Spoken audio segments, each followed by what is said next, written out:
beautiful Sunday morning here in the capital city of Nigeria, and we welcome you back to the Nigeria Decides Studio 2023 in what has been one of the most epic battles in our political history. It's the 2023 presidential and National Assembly elections, and yesterday we saw votings from across the country, pockets of violence here and there, and we will take off from there to continue to serve you on the minutes up to date on what has gone on and how we will move from here until a new president emerge in this election. I am Sunday Michael Ogu, and it promises to be interesting today.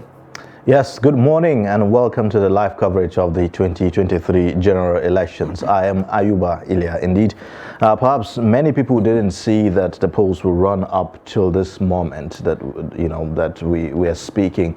A lot of people have thought that perhaps maybe by evening of yesterday, polls should have ended, but we saw that polls ran into almost early hours of today. Yeah, clearly I think the signs were there from early days yesterday when materials did not arrive a lot of places in good time.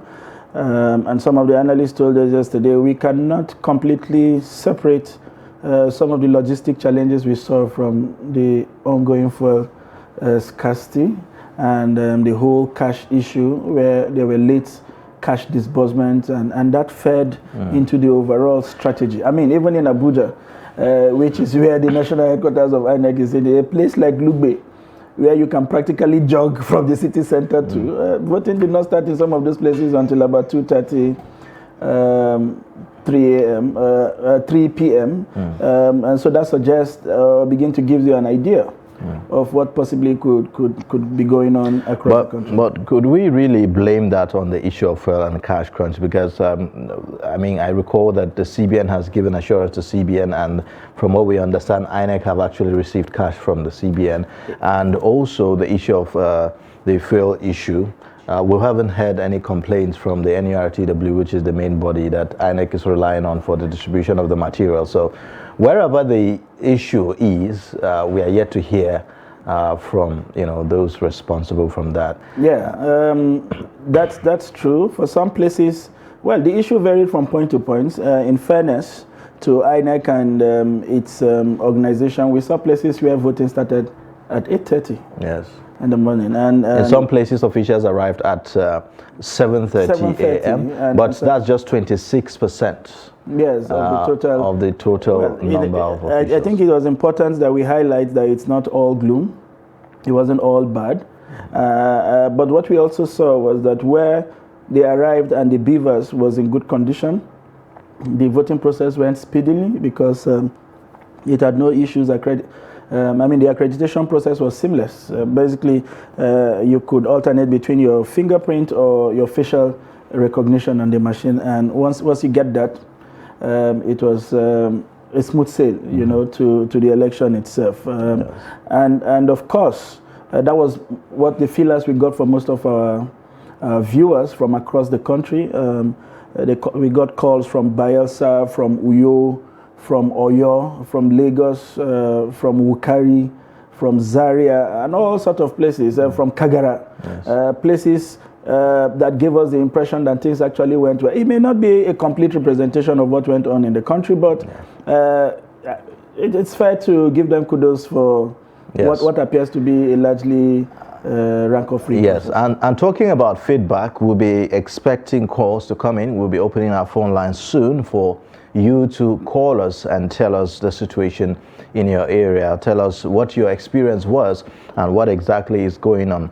A lot really happened yesterday. We saw violence in some places, leading to even cancellation of polls in some places by INEC, and a snatching of ballot box just when we thought that we've gone past this stage in our electoral process. What became clear yesterday was the fact that as the system evolved, people who want to hold this system to ransom seem to be thinking one step ahead. So clearly there's a beavers, but the beavers will amount to nothing if the results are not collated and entered. And so what they did was to wait for about the time when it becomes material for the viewers to play its ultimate role in this system. They struck and, they sort of come up with things that could then be considered as a disruption. And we know what the electoral basically says about the disruption. It leads straight to cancellation. So it's something we may now begin to probably look at. Now, somebody was telling me yesterday, now that the Minister of Communications and Digital Economy is saying that with the coming of Starlink, that Nigeria now has 100% broadband penetration. Perhaps with the same beavers, we can then begin to look at, in fact, eliminating papers and getting your digital thumbprint real time, and as you click, it just hits the database directly rather than wait for some kind of collision. Yeah, we'll see how that goes. The issue of uploading of results also came up, but let's hear from you, from your own end. What exactly happened? What was your experience? Did you vote? Did you not vote? Were you disenfranchised? What was your experience in your location? That's what we're interested in this morning. So our phone lines are open. You could see the number right there on your screen. Call us, tell us what happened in your location and what you were able to do as the voting continues. INEC has announced that the voting will continue in some of the places that were cancelled. That's critical to remind. Yes, and then some will be carried over to the March 11th election alongside the governorship elections. So we are waiting to see, even as collation of results continues, we're waiting to hear from INEC. We understand that there will be a briefing by 12 noon later today. So a lot really is going on. Yeah. All right. So. Yeah. And we understand that from the feelers we are getting from the field that voting is still ongoing in places like Apo at the Federal Capital Territory. We understand that they were voting in places like Lugbe up to the wee hours of this morning. You know colleagues who Sunday, voted at 2 this just shows the resilience and determination of Nigerians to actually vote. You recall that yesterday there were drops of rain. Absolutely. The first in the year. Yes. And I saw a video where people were standing in the rain, literally waiting to cast their ballot. Absolutely. That speaks quite a lot. The Nigerian spirit is something that is very beautiful, beyond whatever party they were supporting. What came true yesterday was that people believed that this country can work. The only difference is who anchors that change process. Who anchors that belief process. That's all the business we went about doing yesterday. But people have absolute faith in this country. People have not given up on this country. You could even see places where people are chanting, "We must vote," insisting that they have to cast their ballot before they leave. I belong to several WhatsApp groups, and largely from my alma mater, where people were saying, "I'm still standing and waiting. It's 9 p.m. I am number 300 and something. We had only about 50 something vote, but I will do that before leaving." People were falling sick on the line yesterday, and others were running to go get them drugs. In fact, there's a video of a lady that went viral on social media who was attacked. Yes. She was attacked, and then she was taking, she was given some kind of first aid treatment and bandages all over her face, and she came back to join the queue to cast her ballot. I remember they were describing her as the hero of this election. That is the kind of spirit. Until our resolve as a people is stronger and bigger than the people who want to truncate this system, we will never be able to go past them. Until they understand that we will be willing to resist whatever machinations they have, whatever schemes they put at us. Well, that will come at some price. But until we show collectively that our resolve is bigger than theirs, then we will continue to have people, beat their chests and show up to disrupt the system. So it's been a beautiful sight and sounds from across the country. But what has come true yesterday that is also very disturbing is the pockets of violence, especially from places like Lagos, where you would consider the center of excellence. Yes. It was terrible, some of the kind of images that we saw yesterday. To think that we had, and by the way, the security agency did very well yesterday. They were largely commended for not involving themselves in the process, for allowing the process to go and maintaining neutrality, as it were. But some of them were aloof, actually, because I saw some videos on social media where you could clearly see intimidation by some persons, and the police I mean, there's a police officer who was standing right there in front of someone who was shouting in a polling unit that if you are not voting for a particular party, you should go home. Yeah, but why that is easy to refer to, we don't completely have the full detail or the scenario, you know, and so sometimes it will be difficult. I hear that we have a caller now. Yeah. All right. So let's hear what our caller has to say. Hello. Good morning. Okay, so we have we understand that we have lost that caller, but please pick up the number on the screen, and we would like to hear from you. We want a postmortem. If you voted into the warehouse of this money, we would like to understand how that process went. And okay, so I understand we have another caller now. Good morning. Good morning. Thank you. May we have your name and location? Yes, my name is Nuruddin. Mr. Nuruddin, can you kindly speak up a bit? Yes. Thank you, Mr. Nuruddin. Where are you calling us from, please? From Adamawa.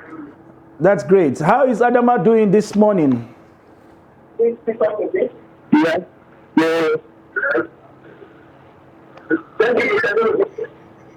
Mr. Nuruddin, can you kindly move away from your TV set or turn down the volume of your TV? The election is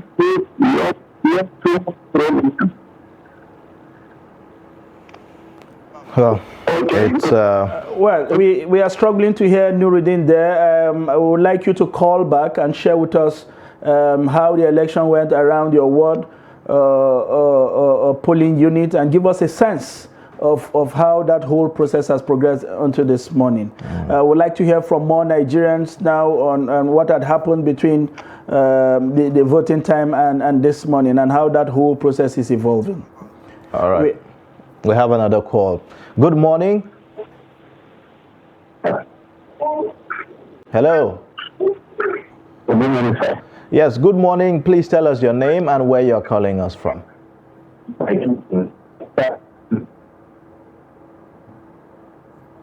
Hello.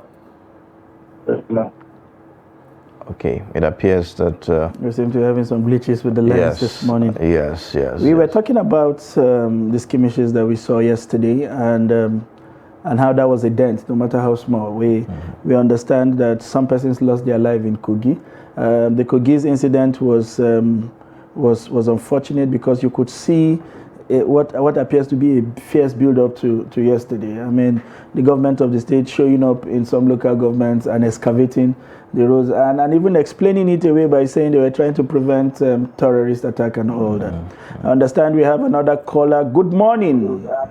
Good morning. How are you doing? Very well, thank you. May we know your name and where you are calling from? My name is Mohamed Lawal, calling from Kogi. Good morning, Mr. Lawal.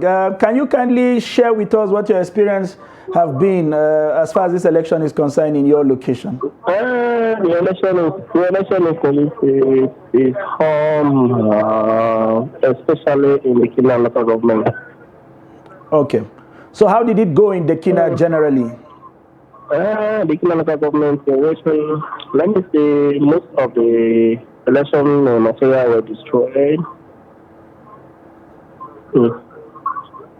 Destroying election. Let me say in the Kina local government, mostly there's no election. The ballot box will flash as well as. Okay. I'm struggling to hear the last things that you said. Can you kindly take that again? In the Kina local government, I don't see. Let me put it this way: I don't see the election were held. Oh, there were no elections in the Kina local government. No election, but all the election material were destroyed and some kidnapped. Is it in the entire local government, or it was limited to wards or polling units? Most of the polling units. Most of the polling units. Yeah. So what did you notice generally? Because I've seen it all yesterday now. Which of them was your polling unit? Can you be specific? Yeah, in How would I go to it? Okay. Let me say in a Gisco polling unit. Okay. All right. Okay. Well, were there no security officials where you voted, and what did they do? Because of the violence, everyone has to run for his life. Well, the security does not have access to that side because it's at the back. Okay. All right. But were there comments about the election holding today in your local government? Is there any information? I don't think so. Because all the things were slashed. Oh, okay. Thank you very much for that update. Thank you. Please keep us posted if there are new developments from your local government. Thank you very much. Well, that's some piece of information we cannot independently verify at the moment. We'll continue to keep tab on all the information that is coming in. Absolutely. And bring you all the updates as we officially have them. We expect more calls from our viewers. The number is right there on your screen. So call us and tell us your experience from, where you voted. Let's take some more calls now. We have Ibrahim calling us from Kogi. Hello, Ibrahim. Good morning. Good morning. Thank you. So what's your experience from the voting yesterday? Hello. Yes, kindly tell us what was your experience yesterday? Yes, in Kogi State, the federal local government, we vote successfully, especially in my unit, 003 Kaba Primary School. Okay, so what was it like? What was the experience for you? Free and fair election in my unit, Kaba Primary School, and every areas were open. Okay. And did the voting commence in time at your polling unit? Yes, the voting commencing. And there were no issues with the beavers machines, of course. No, at all. Okay. Thank you very much. That's a good one, Ibrahim, for that feedback. Thank you. All right. Well, some people had it. Some people had an easy flow actually yesterday. It wasn't all bad, like you said earlier. There are some polling units where people didn't have to queue up for that long. Perhaps, in fact, in some polling units, voters were being waited for to come cast their ballots. So that's how interesting it can get. It depends. Absolutely. It all depends on your location, and where you voted. So for some persons, the experience was entirely different. It had nothing to do with the beavers malfunction. It was basically the changing of their polling unit at the last minute that became some sort of challenge. Yes. Finding which was the new one. And as we said yesterday, INEC needed to have had around polling units where they did most of those things, some kind of information officer who could readily tell people, you've been moved out of this place to a proximate location, 100 meter, 200 meter to this place or wherever, or however that works. We didn't see that. Most of the guys who were at the locations where people were relocated barely couldn't give any kind of advisory on what. Yeah. We understand we have Adamu from Gombe. Good morning, Adamu. Good morning, Adamu. Oh, okay. All right. We lost him. We lost him. Yeah. We'll be looking forward to most of this call. We want to have a general pulse of how most of the polling units went yesterday, and that will give us a sense of how this whole process has progressed since the commencement of votes around 8:30 yesterday morning. Yeah, and talking about the issue of changing of location for voters, I think that INEC has done quite a bit to make sure that people are not disenfranchised as a result of finding their polling. That's right. Afolabi from Niger State. Good morning, Afolabi. Good morning, sir. Thank you very much. Where are you calling us from, Afolabi? I'm calling from Chanchaga local government. Yes, sir. How is Chanchaga this morning? Very good. I was very disturbed by the fever because I never thought I would be able to vote. Because I was going to apply to new, so I was unable to get the website. So when I went there, I appeared everything appears on the beavers. on the Yes. But so, I'm not giving the voter card. okay. You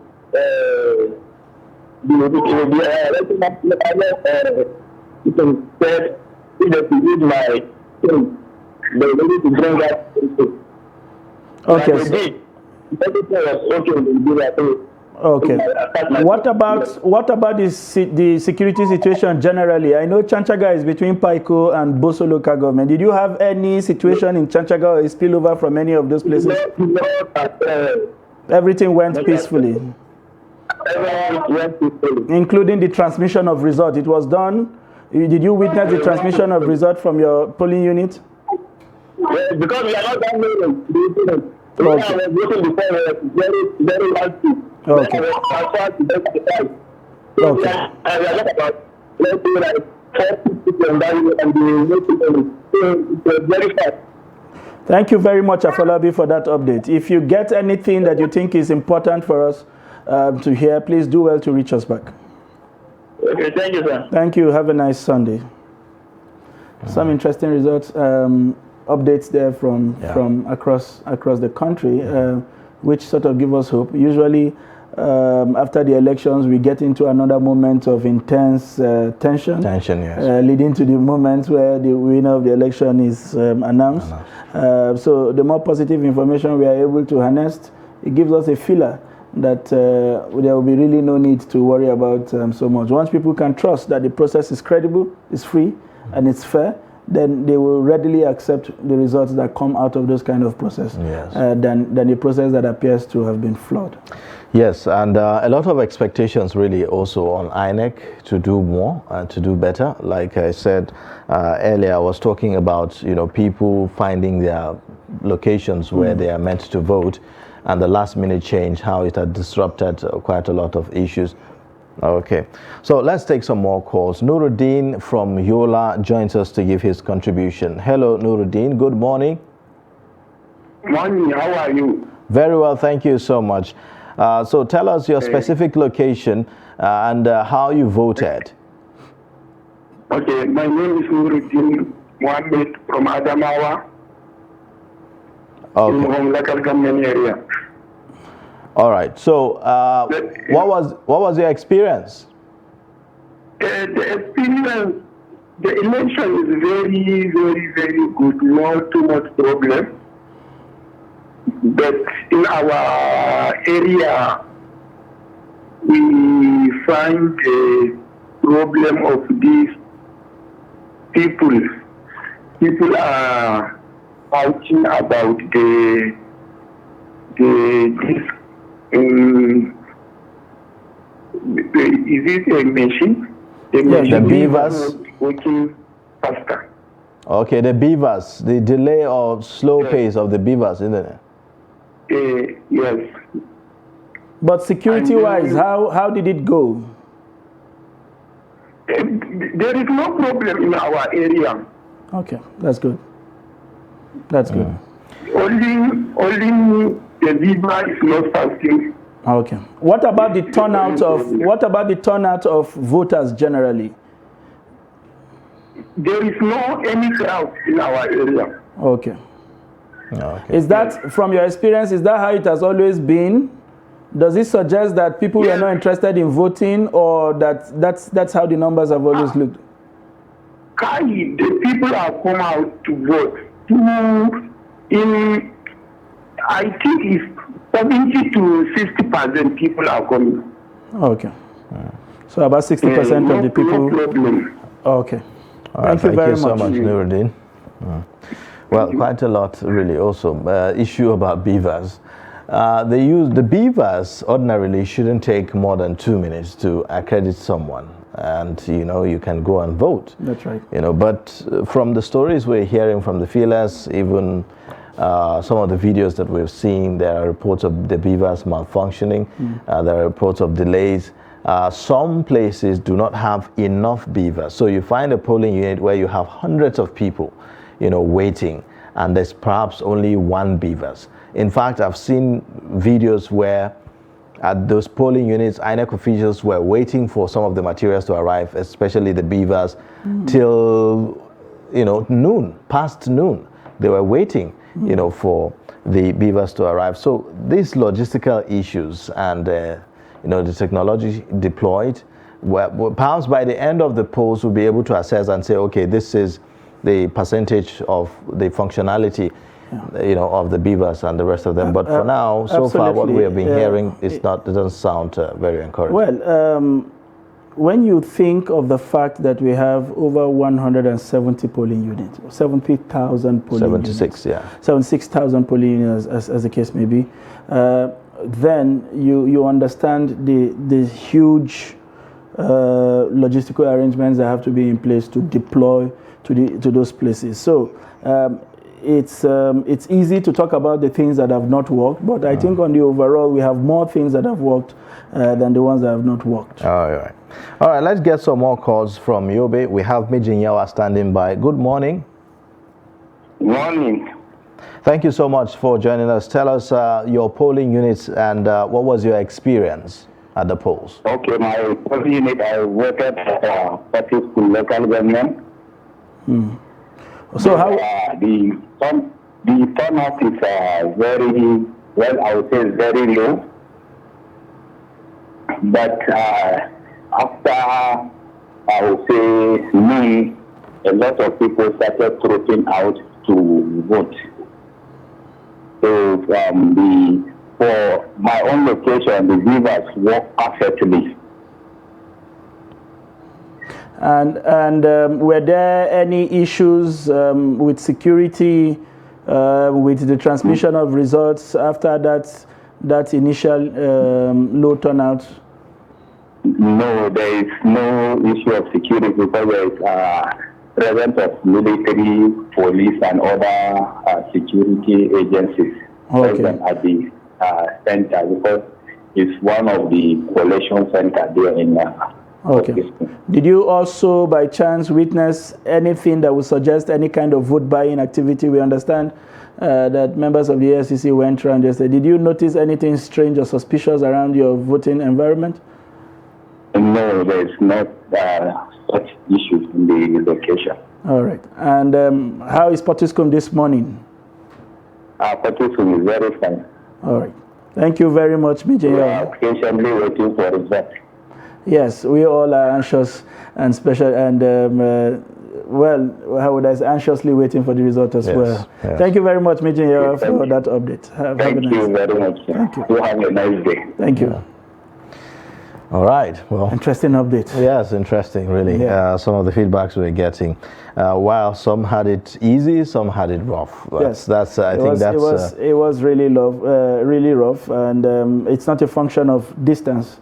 We were just sharing the experience of colleagues here in Lugbe, which is barely 20 kilometers from the city center.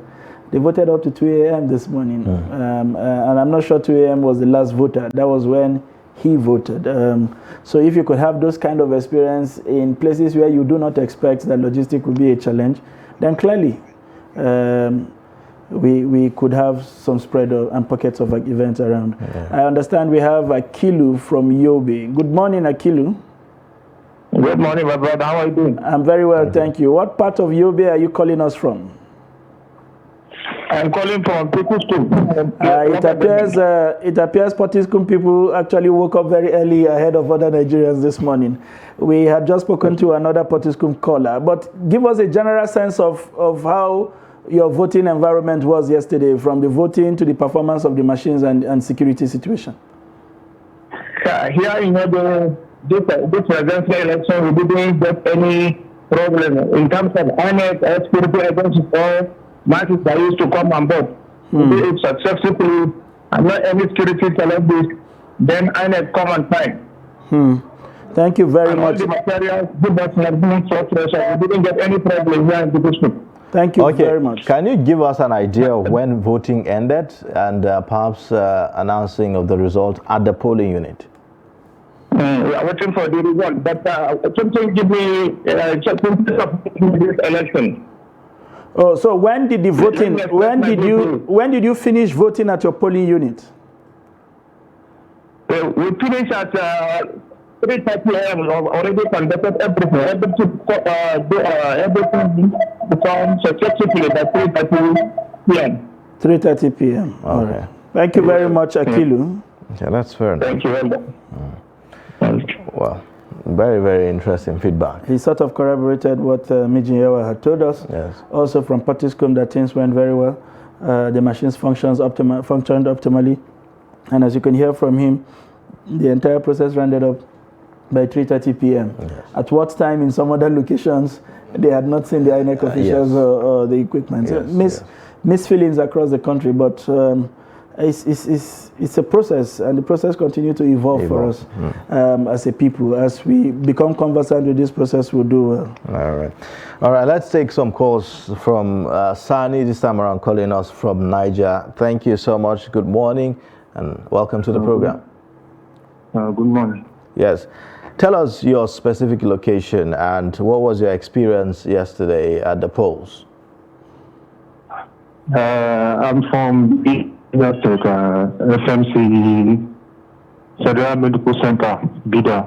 Bida, okay. Yes. So how was the voting around Bida yesterday? It was intensive. I really enjoyed the election. Okay. Because in my polling unit, people have security, and we have a free and fair election. Okay. Did you get this? In my polling unit, I think I don't even know. All over Nigeria, I think my polling unit is the best polling unit so far. Well, that is understandable. FMC is located around the GRA area of Bida, but did you hear from ESO? Did you hear from other part of town? How did it go? Impressive. Bida self is impressive. Generally. Because generally. Okay. All right. But for my own, we are the best. All right. Okay. We'll make sure to reserve your award for being the best conducted polling unit across the country. Yes. What did you say, sir? I said we will make sure we reserve your award for being the best conducted polling unit from the country. Okay, thank you, sir. Thank you very much and have a nice day. Yes. Which leads us to that critical observation. Yeah. How a polling unit turns out is largely a function of how people conduct themselves. Yes. How they understand the challenges that impact the system beyond just putting the blames on the electoral officers that have showed up here. They are also Nigerians. They can't function beyond the capability and capacity of the gadgets that they have in front of them. Showing understanding is key. We had a guest here who said they came around and they noticed they had no ink. He had to go get one. For some others, the beavers had run down. They got generators to help charge the beavers. Which is why, usually from what I understand also, is that congestion usually in polling units usually results into chaos. That's right. And disorderliness in polling units. So I think that is a good thing that we've seen this decongestion of polling units by INEC in creating more polling units.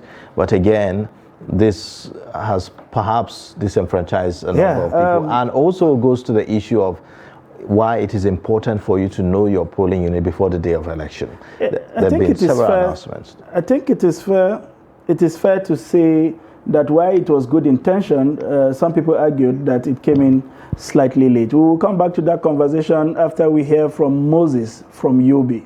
Good morning, Moses. Good morning, sir. Thank you very much. What part of Yobe are you calling us from this morning? Actually, the whole town of Senate President. From where? The whole town of Senate President. Oh, interesting that we are hearing from Geshua. Oh, all right. So how is Geshua this morning? Geshua is cool, sir. And how did the election go for you? The voting experience and security situation? The election in polling unit Katuzu was very, very interesting. But I later have issues with them along the line. Okay. Because when after election finish, around 4 to 5 like that, they took the ballot pack into a classroom to count. So I followed them so that I will know what is going on. And the security man was pursuing me, asking me, who am I? I said, I'm a brother. I want to know. Because I voted and I have to wait and the election will be counted, I will know. So he said, if I'm a brother, I should show my ID card. I said, I don't have ID card. So the issue become like that, and the security end up pursuing me to go. So I have a problem with that issue that I was part of the INEC, only that I did not get the work. I was done the training. So what I told you, they said us, you must vote and stand your vote to be counted.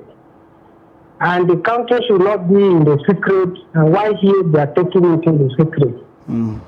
So issue like that, they want that man just as we are and go.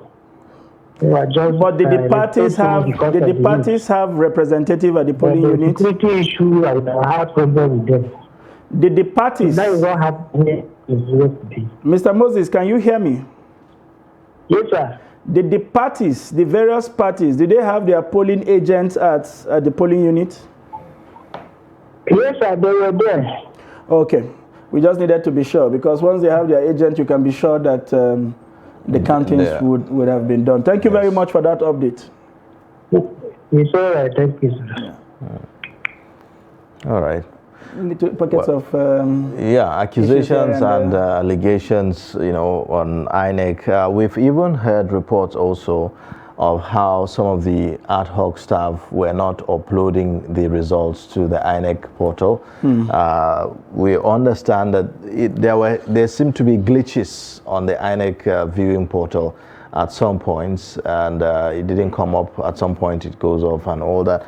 So these are some of the things that happened. I saw also a video where a lady, an INEC ad hoc official, decided she wasn't going to upload the results of that particular polling unit. And, the residents that voted insisted that she had to upload, the result there and then. And that became an issue, and even though the place was safe, she insisted the police have to be there for her to, she had to go to the police station and a lot of issues. But we'll talk more on that. Let's hear more from our callers. Good morning, Alamin. Hello? Okay, it appears we've lost the caller. We also want to hear from our viewers from the southern part of the country. We seem to be getting a good number of the calls from the northwest, north central and northeast. We want to hear from the southwest. We want to hear from the south, particularly from Port Harcourt. We want to hear more from Bayelsa. What exactly happened that warranted the rescheduling of the elections? We want our viewers to have a good understanding. All right, so let's get some more calls. We have Suleiman from Bida, Niger. Good morning. Thank you for joining us, Suleiman. Good morning, sir. Yes. Tell us your polling units and what was your experience at the polls? My polling unit is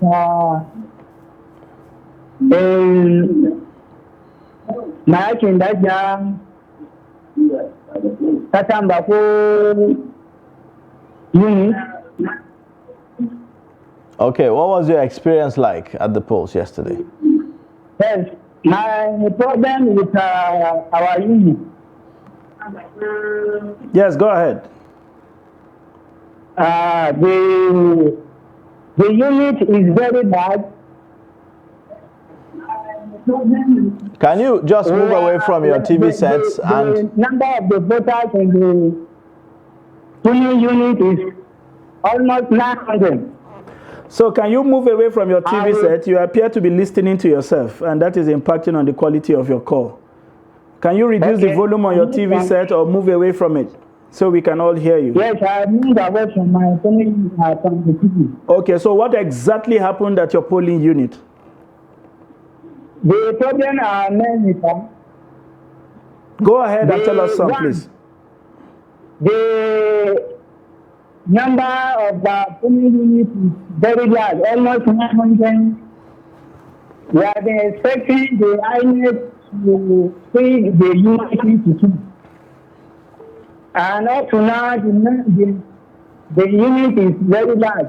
That is a problem because we are unable to get even up to the Okay, 20% of the number. Suleiman, I will. Only 100 and. Okay, Suleiman, to help our viewers follow you correctly, I will ask you a set of questions. Were you able to vote yesterday? The DVC machine get off around 3, and people are saying, and the they do not allow.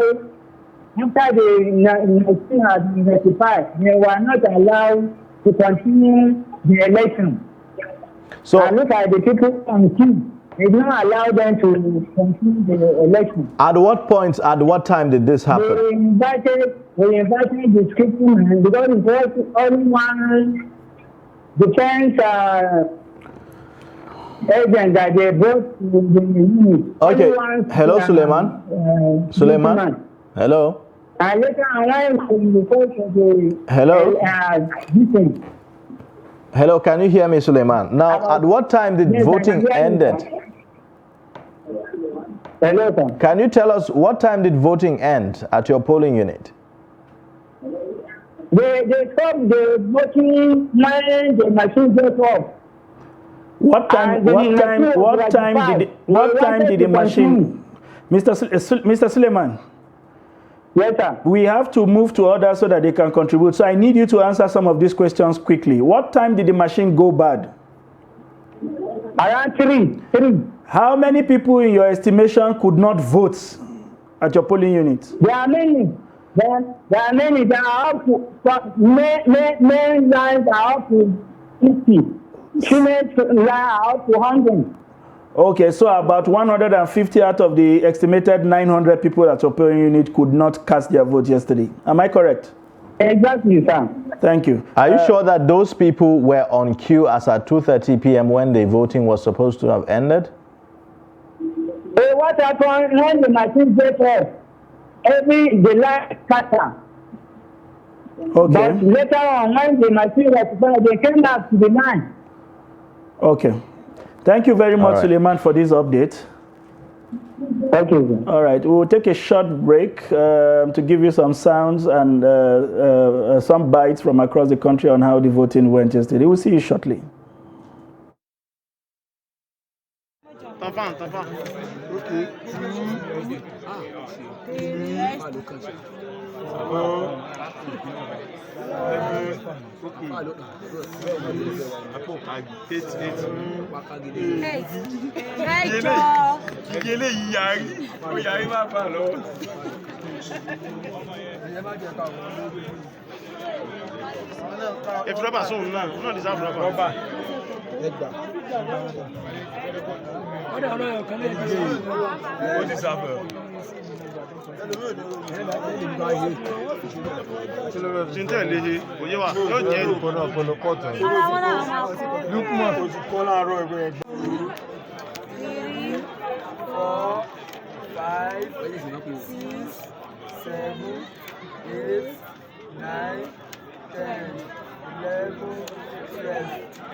Labour Party 17. 4, 5, 6, 7, 8, 9, 10, 11, 12, 13, 14, 16, 17, 18, 22, 23, 24, 25, 26, 27, 28, 29, 30, 31, 32, 33, 34, 35, 36, 37, 38, 39, 40, 41. Bien, 43, 44, 45, 46. Bien, 8, 9,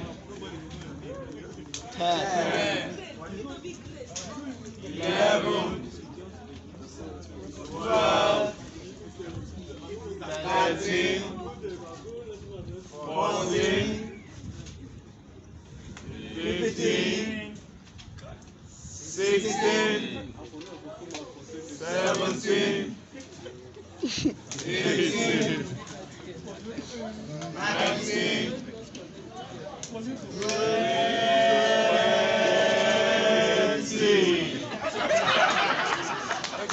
21, 22, 23, 24, 25,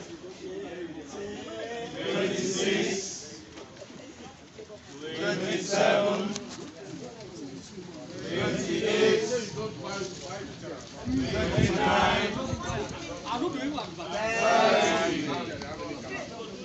31, 32, 33, 34, 35,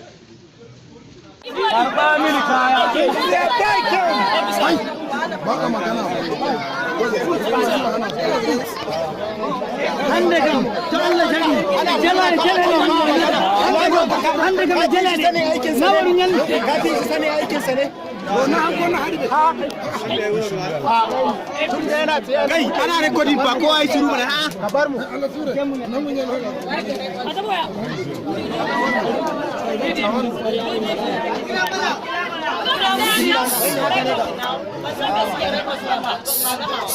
Come, abeg, come. Ah, you can speak Come on, correct. You can very speak outside very well.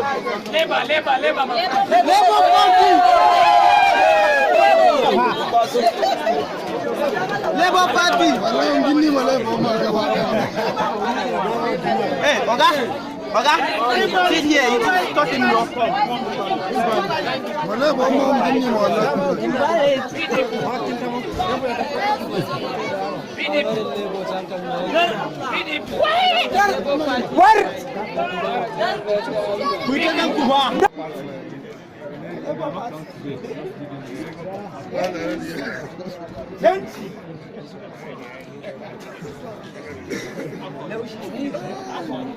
Accord party.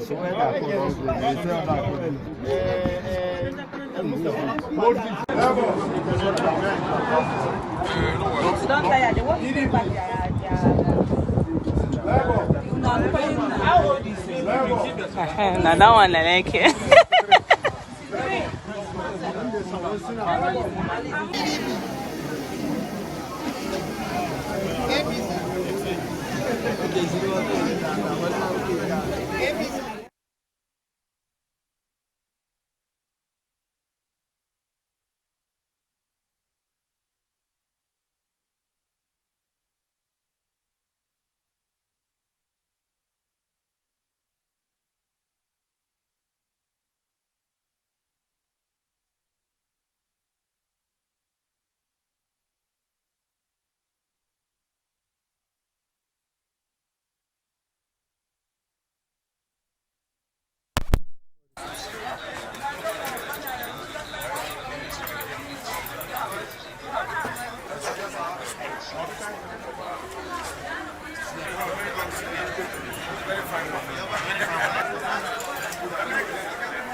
Yesterday we moved all our materials to the various rack centers.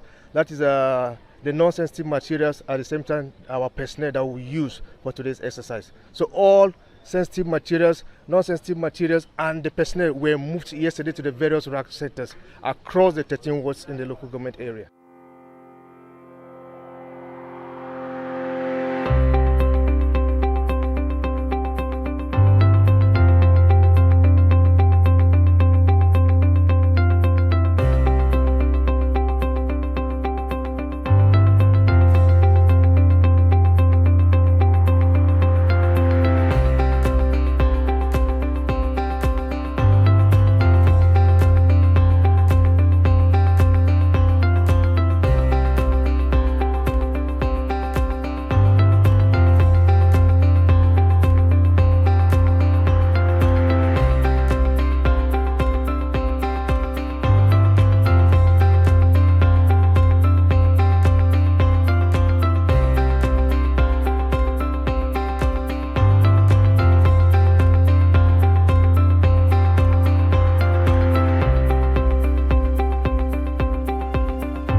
All right, thank you for staying. This is the live coverage of the 2023 Presidential and National Assembly elections right here on Trust TV, reaching you from Abuja, Nigeria's capital. And we've been talking generally about the experiences of our viewers as regards the polls yesterday, and we've been taking calls from our viewers who are telling us about their experiences, and of course generally just doing an appraisal of what happened yesterday, the performance of INEC and other stakeholders in this election, which is very, very critical to all Nigerians. So the telephone lines will be displayed right on your screen for you to call in and tell us from your end what your experience is in the elections. We've been taking a look at all the issues that have been raised in the polls, talking about the deployment of beavers, the arrival of officials, and how it has affected,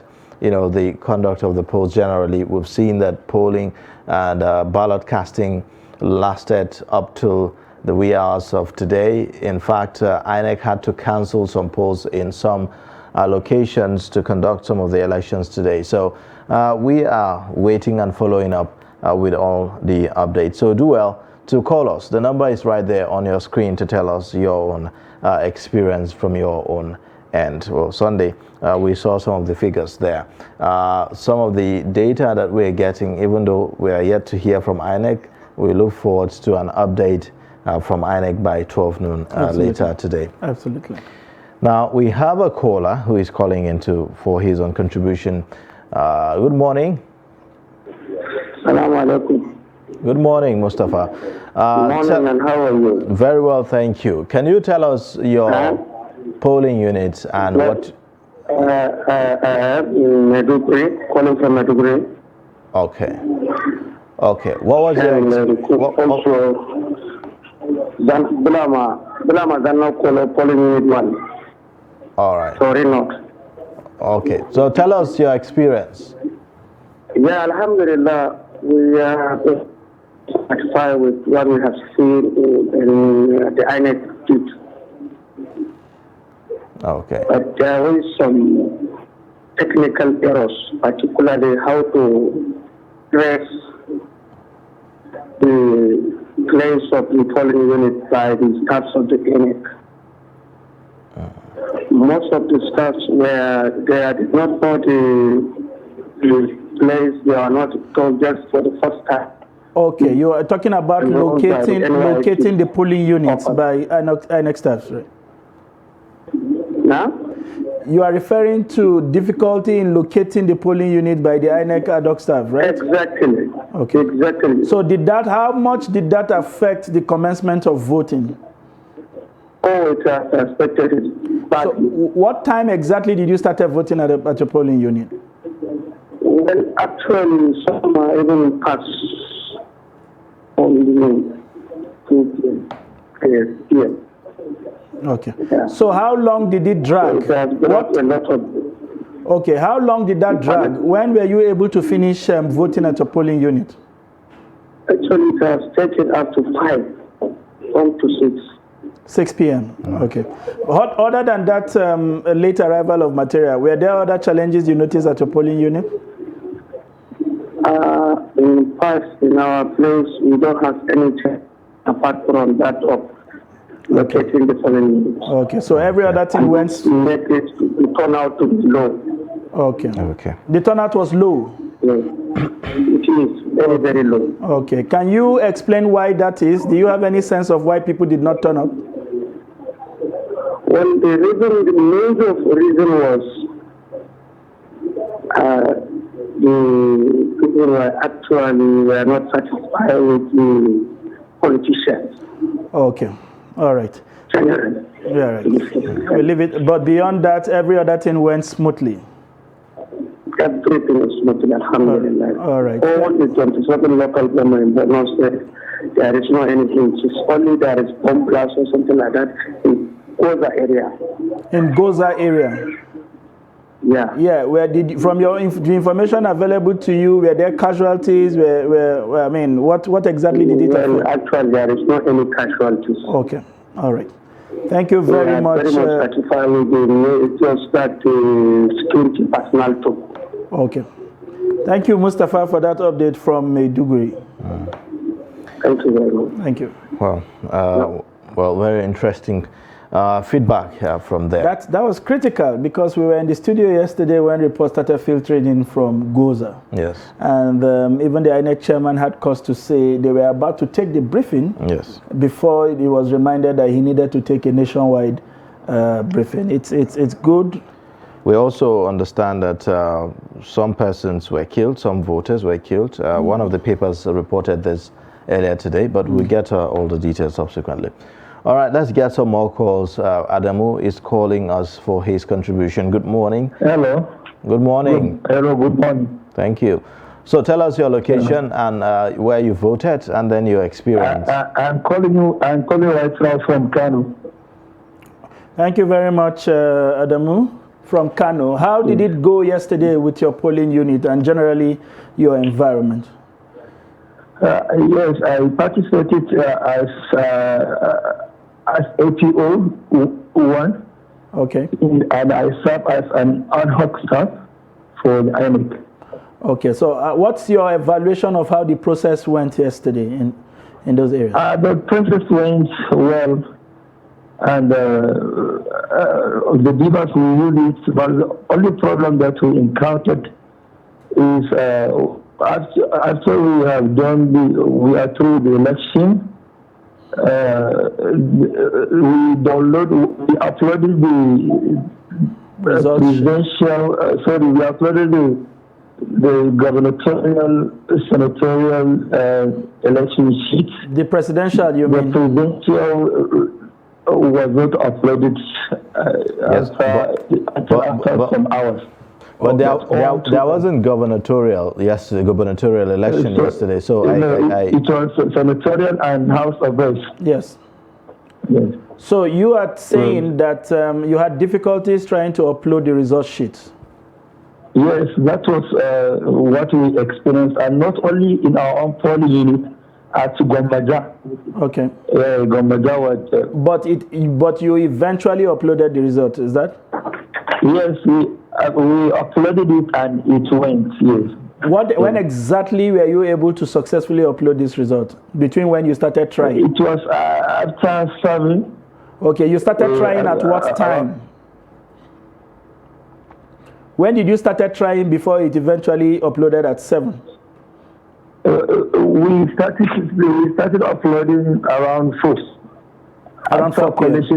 Okay, so it took you 3 hours before you were able to successfully upload the result. Yes, it took us 2 to 3 hours before it was lastly uploaded. All right, so what's the situation of Kano this morning? The situation is okay, and almost people are still in their work trying to submit the results they collected from the polling units. All right. Thank you very much, Adamu. And thank you so much. We hope to hear from you again today if you have any new information you want to share with our viewers. Thank you. I'm with you now. I'm right now watching you, and thank you. Thank you very much. Thank you. Have a nice day. Thank you. Yeah. I think INEC have made the point that although the Beavers does not necessarily use any network for verification, transmitting the result would require some network to INEC's portal will require network, and which is why they said, well, even if you are unable, or if you are in a location where there's no network, you could just snap and then move to a location where there's network and then transmit the results. Perhaps that has been the experience of many people. And I am suspecting that could this whole cashless policy have anything to do with this? Because recall that everyone is now, using the same, network for transactions and also. Yes, we will look at whether or not that had any impact. I understand we have Ibrahim from Niger State. Good morning, Ibrahim. I am Ismail. I'm calling you from Niger State, Pandogari. Pandogari, Ismail Ahmed. Good morning. Good morning. How is Pandogari this morning? Pandogari was fine. Thank you. Ismail, can you share with us what your experience were yesterday and what the situation is this morning? Yeah. Please go ahead. I went to my polling unit and I have voted. But the issue there, the election was successfully, and we must commend the INEC of the good job that they have done. But what was my experience there is that my mom was there yesterday. She could not. She joined the queue and she couldn't vote for her candidate of her choice. And why was that, please? Her fingerprint wasn't captured by the Viva divers, and they have tried to capture her picture, but it couldn't verify her. It couldn't verify her picture. Despite the fact that her activity is with her, and her name, the picture was there on the displayed list. And all of that, she could not even vote for the yesterday's election. And you see that the subsequent election of the government election is coming. House of Representatives are coming, and I think that she could not be able to vote again if that is the case. That's sad to hear, especially given that she had made frantic efforts to show up at the polling unit, to even get the card and voted. Yeah. I'm sure INEC is listening, and I want to also advise that since there is ample time between the presidential and the governorship election, it's important she approaches the nearest INEC office, perhaps right there in Pando. We want the INEC officials to at least look into these issues and see how things will be rectified before the next election. Absolutely, and I'm sure that they are listening. We are just saying from the studio that given the amount of work they have to do, if you can find one day between now and the next election to show up at the INEC office, perhaps it will help to facilitate quicker resolution. Yes, exactly. Thank you very much. We are happy with the opportunity given to us. Thanks. Thank you very much, Ismail from Pandogari in Niger State. Do have a lovely day ahead. Thank you so much. Thank you. Thanks. All right. Just to let our viewers know that in a short while we will be joining Dr. Bulama, who is the chairman of the Northern Elders Forum from Maiduguri, who will be giving us a perspective of how things transpire generally across his area of observation. Yes.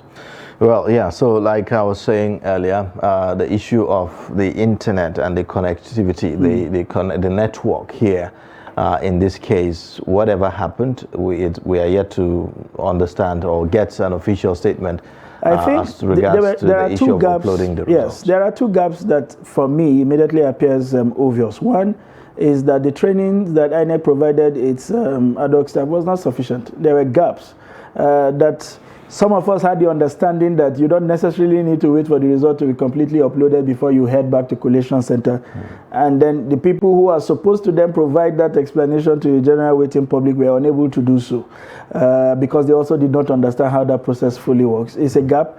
The other thing is I sense that some of these returning officers also wanted to play on the side of caution because if you also have a crowd that was yearning to see that the process is concluded right in front of them, and you merely just give them the excuse that it is not going, by the time I get there it will probably have concluded, they may begin to suspect foul play. Yeah. So now I understand why, as one of our callers was saying, that they started trying for 4 and it eventually went by 7. I imagine that that was the time that the crowd, the waiting crowd, would have been satisfied that now we know the process has concluded in front of us. We can now move on. So a number of factors, and elections are always very interesting. You get about almost every Nigerian who has a smartphone online. Exactly. Looking up what is happening in other, especially in these days. Everyone people are doing live as a matter of fact, sharing information. Attacks are going on. They are recording the attacks. Trying to get as much digital evidence as possible. So, that should not slow down the system if we have a very robust system, but in a way it suggests that the networks were optimally busy. Yes. And maybe that could have impacted some. All right. All right. So we have Dr. Gobir from Northern Borno joining to talk to us about how the polls went on in that part of the country. Thank you so much for joining us, Dr. Gobir. Thank you very much. My name is Bulama Mali Dubio, MNI. All right. I am the Secretary of the Borno Elders Forum and the Chairman of Borno State Civil Service Commission. Well, I come from Northern Borno, precisely from the local government. We have 10 local governments in Northern Borno. And throughout the 10 local governments, we have not received any negative report. The elections were concluded peacefully and successfully throughout the 10 local governments. No fighting, no squabbles. So I think it is very, very successful as far as this part of the country is concerned. We thank Almighty God for giving us, we are the epicenter of the Boko Haram. And the expectation then was that the Boko Haram or the SWAP will disrupt the elections in Northern Borno. But nothing of that sort happened. And it was very, very peaceful. We have not heard of any incident throughout, even at the fringes of the Benchan, where we were apprehensive that these people are going to stop the election. Okay. Nothing happened. Okay, so when you look back, collection has been done in some of the local governments. In my own local government, it has just been completed about an hour ago, and now they are now heading to the headquarters to submit their reports. So okay. I want to report that in Northern Borno, the elections were held very peacefully and successfully. Okay, when you look back at 2015 and 2019 elections, how much improvement, have we seen in terms of security situation in that axis? It is not only improvement, but it is also a complete overhaul. If you remember the last election, in the 2019 election, most of the local governments held their elections in camps in Maiduguri. Today they held in their own villages and local government headquarters. At that time, in 2015, 2019, they were all in camps, most of the local governments. If you recall back to 2015, 16 out of the local governments from Borno State were under attack, and there were no civil authorities. But today, all the local governments, 27 local governments, held their elections in their own villages and towns. And for Northern Borno, it is a new story, a very successful story, that we today can hold elections. Okay, Doctor, how would you describe the horrific center of Boko Haram in 2019? But today, everything is peaceful. They have all put down their arms. Most of them have surrendered. And those who are in the bushes do not create any problem for INEC. All right. How would you describe the turnout generally? Following your explanations, the last two elections were done in camp and under very heightened tension and anxiety. How would you describe the turnout this time, and what kind of feelers are you getting from your people who participated in this process after a while? Well, the fear has already been dissipated. People are talking about the security situation. They took out in their thousands to vote, but unfortunately, movement became difficult for some of the villages.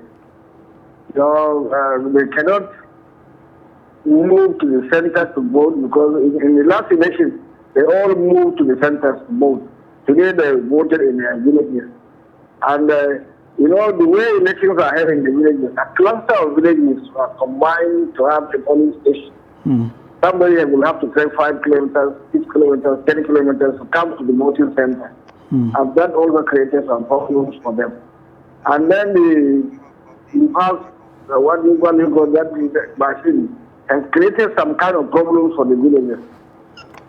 In most cases, you find people struggling to have their fingerprints recognized or their self-checking. But all in all, you find some people moving about looking for their centers. They are changing centers. That's right. Some new centers were created, new people were registered. And these people have some kind of problems. But all the same, the local government officials, the hiring officials, the security officials, have done their best to guide them. And fairly enough, they have voted. All right. Okay, do you have any information as to what transpired in Gwoza yesterday? Yesterday we heard the INEC chair raised security concerns there in Gwoza, where some INEC officials were under threat of attack by Boko Haram insurgents. Our concerns in Gwoza are always there. We're always apprehensive about the Mandra Mountain, the mountain which is around Gwoza. Some of the remnants of the die-hard Boko Haram live in the caves of the Mandra Mountain. So from time to time, they hit and went back to the mountain. If you know what I'm talking about, the mountain there is so steep, very high, full of caves. And they have been in that area for a very long time to enable them protect their security, their formations. So what happened was that it was not a direct face-to-face attack on the voters. They just threw whatever they threw, whether it is a bomb, petrol bomb or whatever, and then they rushed back to the case. So unfortunately, they were not pursued. Our main problem is that we know that these Boko Haram remnants are living in the caves of Bandra Mountain. The security operatives know that they live in the Bandra Mountain. I think the solution is not difficult, but I don't know what is the reason why the Mandra Mountains cannot be pumped like the same way the caves in Afghanistan were pumped by America. They used to say smoke them out. I don't know why they cannot be smoked out by the Nigerian military, because they have been there for a very long time and they are still there. We know that they are there. They are attacking people. And their tactics is to make sure that people feel that they still exist. They are relevant. That is what they are trying to do. Not that they know that they are going to cause any problem, but they just want to tell Nigerians that they are there and they are relevant. But for now, the election has taken place in Gaza. Everything is peaceful. All right. All right. Well, thank you so much, Dr. Bulama, for joining us on this live coverage of the 2023 general elections here on Trust TV. My pleasure. Thank you very much. Yeah. All right. Well, interesting feedback from there, telling us about how the voting went on in the northern part of Borno State, where initially we know that Borno State have suffered a lot in terms of the insurgency that Nigeria has been battling with for a decade, for more than a decade, a couple of years. Now we've seen that normalcy is gradually returning. From days when entire territories or entire local government areas were being controlled or under the control of insurgents, to days where normalcy was gradually returning, such that people could conduct elections in IDP camps. Now they are in their homes, back into their villages to conduct elections. So I think that's cheering news from that angle. Some very cheering news, Bam. He also was quick to highlight some challenges which we are now beginning to understand cuts across virtually every part of this country, which was the reassigning of voters. And he talked about how a number of villages are clustered to have a polling unit. So if you take somebody away from there, you probably will be relocating the person to a polling unit that is some 5-10 kilometers away from their location. Under the current hardship, that is some distance. All right. All right, so now, we'll now take some calls from Rabiu, who is in Nasarawa State, for his contributions. Hello, Rabiu. Yeah, good morning. Good morning, and thank you for joining us. What's your experience? Tell us your polling units in Nasarawa, and what was your experience voting yesterday? In fact, the team was very, in fact, the experience was good thing because I can see a kudos to INEC. But the problem we had was that time regulations. Because time was officially announced, the election happening by EFTA, but most of the people were there even for it. But fortunately enough, because of the late deliverance of the election materials, they took the officials not much turnout, however. But there, the election was going to take place under good security control. And in fact, an advancing army, when time is voted later, we should keep that time so that people will expect the process of the time to act. That's our contribution. All right. Thank you very much for that contribution. Have a nice day. All right. Thank you. Thank you. Interesting feedback we are getting from across the state. One big lesson, it's in the area of logistics, and would always be. We were saying the areas covered by this election is one of the most complicated business. Yes. And that is why somebody would suggest yesterday that he looks forward to the day that a professional manager, a logistic expert, will be the INEC chairman, so that we can cut off these whole challenges that are occasioned by logistics. And I think that the more and more technology begin to play bigger roles in our elections, then we don't have to see vehicles moving tons and tons of paper from one point to the other just to have elections hold. All right. I understand we have a caller from Jigawa. From Jigawa. Good morning. Good morning. Thank you. May I have your name and where exactly from Jigawa are you calling us from? My name is Ibrahim Suleiman Balagora. All right. So share with us what has been your experience generally around this? Is local government area in Jigawa. All right. Go ahead, please, and share your experience with us.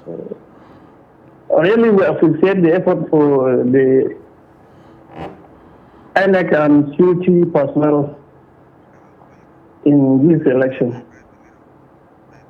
Apart from that, there is less use of money or vote buying in this area, unlike before. People cooperate and they vote their voters accordingly, peacefully, unlike before. All right, so were there delays in the arrival of electoral materials, and what time did you finish voting at your booths yesterday? We didn't take this delay of material from the NIC. Okay. And the only thing we face is the debug. No matter the debug is not the all. In terms of this, what we call it, data exporting data. Okay, that is at the point of transmitting. At the point of transmitting results. They are going simultaneously. Okay. All right. Thank you very much, Ibrahim from Jigawa State. Yeah. Guaramba. Yeah. All right. We would take a short break from taking calls from across the country to go back to Borno, where we understand that there is a serious fire outbreak at the Monday market.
All right, thank you for staying with us. You're watching Nigeria Decides, a live coverage of the 2023 Presidential and National Assembly elections right here on Trust TV.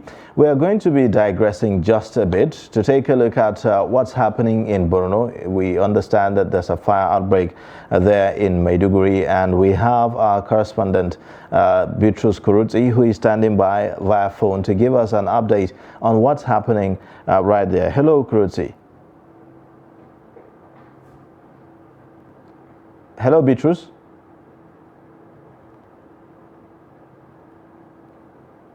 Hello. Hello. Good morning. Yes, good morning, Bitrus Kurutzi. Thank you for joining us. Can you tell us what's happening regarding the fire incident there?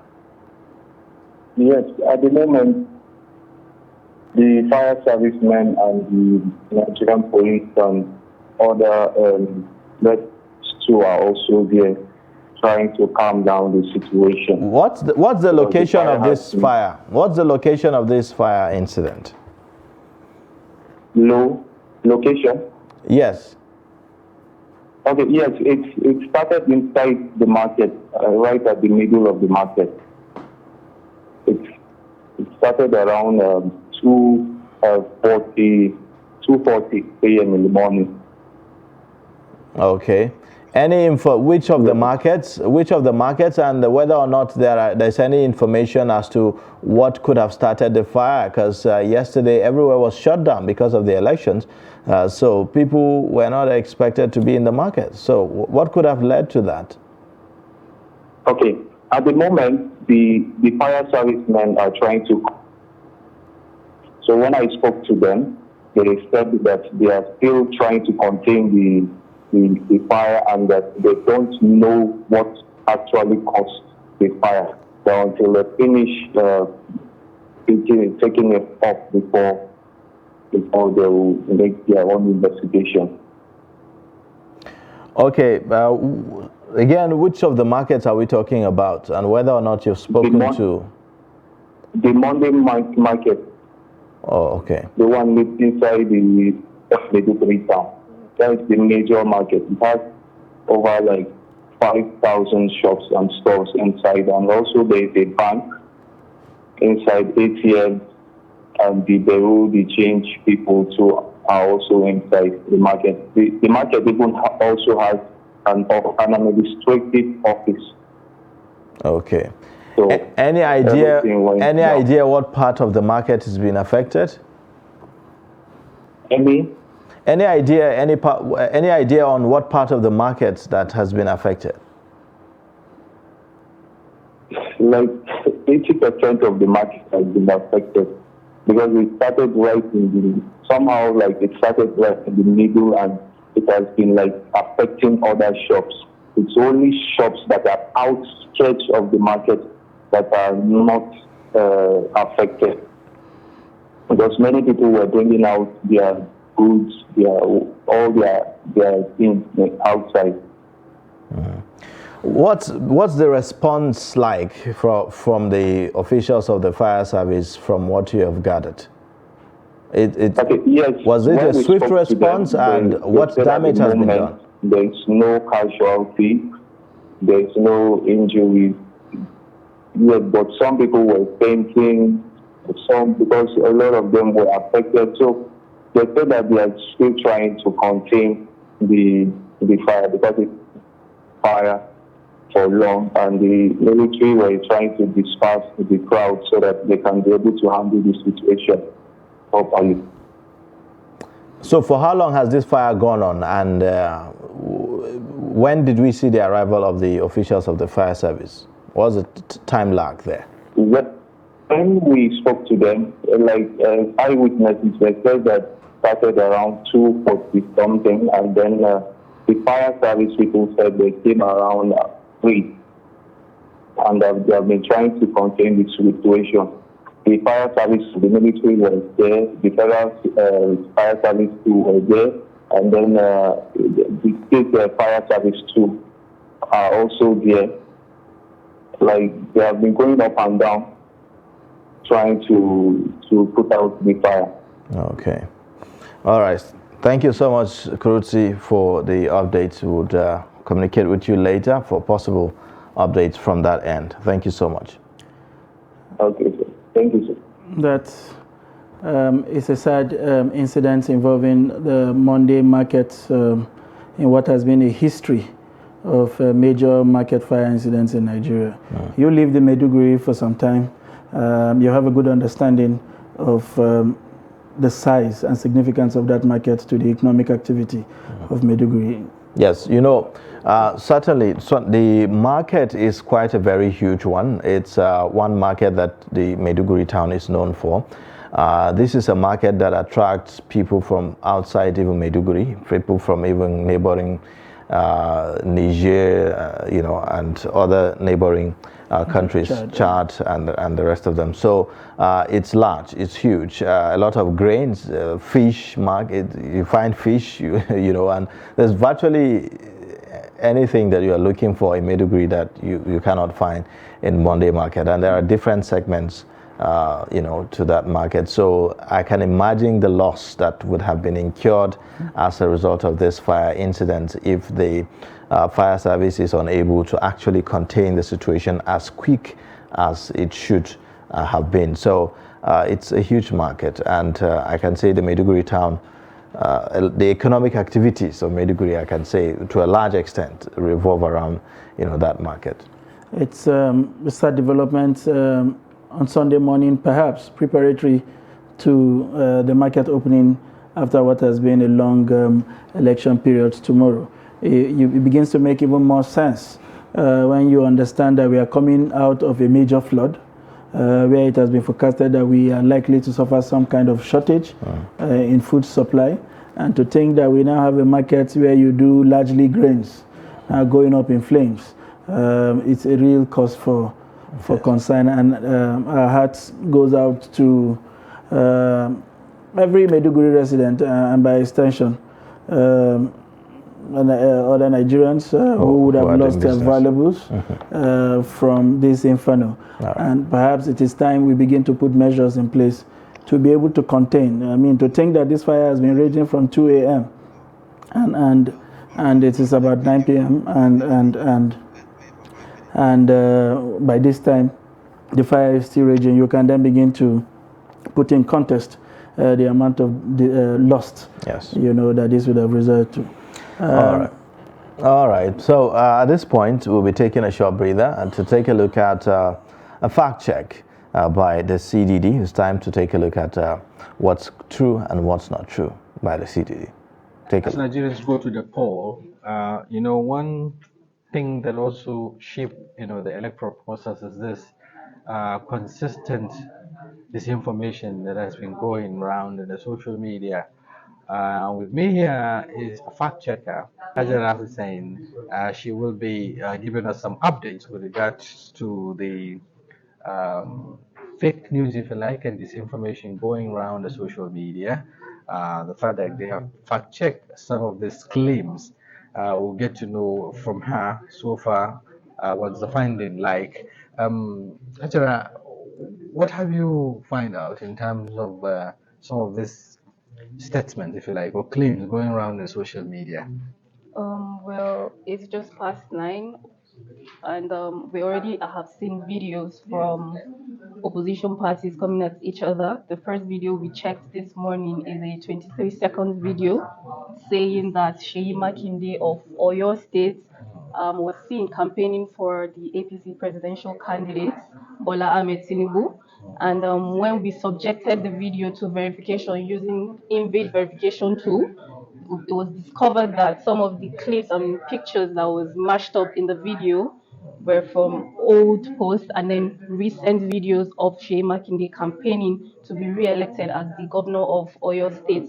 Well, just recently again, we spotted another video of a northern state, so to say, chanting Bamayi, meaning we're not doing, although we are still trying to verify the video because the author did not say where or when this happened, but we believe it's an old video, and that is why we're trying to subject it to verification so we get the public equipped with education and enlightenment, because we're going to be seeing a lot of fake news, misinformation, disinformation, so many videos, pictures, doctored coming online. So yeah, our job is to make sure that the public is equipped and enlightened about these things, so they know what to go for and Yeah. how to go about information they receive today. Right, there's this one that has been going viral, so to speak. The one that was alleged to have been, I mean, a meeting that supposedly of some PDP chieftains, allegedly planning to rig election or what have you. This has been going viral. We're able to fact check this. What exactly is the outcome? Yes, we were able to fact check it, and it happened that it was a cut and join from different videos of their voices. In fact, it's audio visuals, but they made sure they turned it to just audio to achieve their narrative. Yeah, we fact checked that, and it's up on our website and then on social media. We already fact checked that. We subjected it to verification, and it's up. Some people are already like retweeting and following the page to get more information. So I believe that a lot of people already have seen that it is fake news. So yeah. So what would you tell the general public, the audience, people who have been following social media? Now, just like I said, there is enormous disinformation and fake news, going on. What would you tell the ordinary people who have been following this, some of this, and then absorbing some of this information, hook, line, and sinker?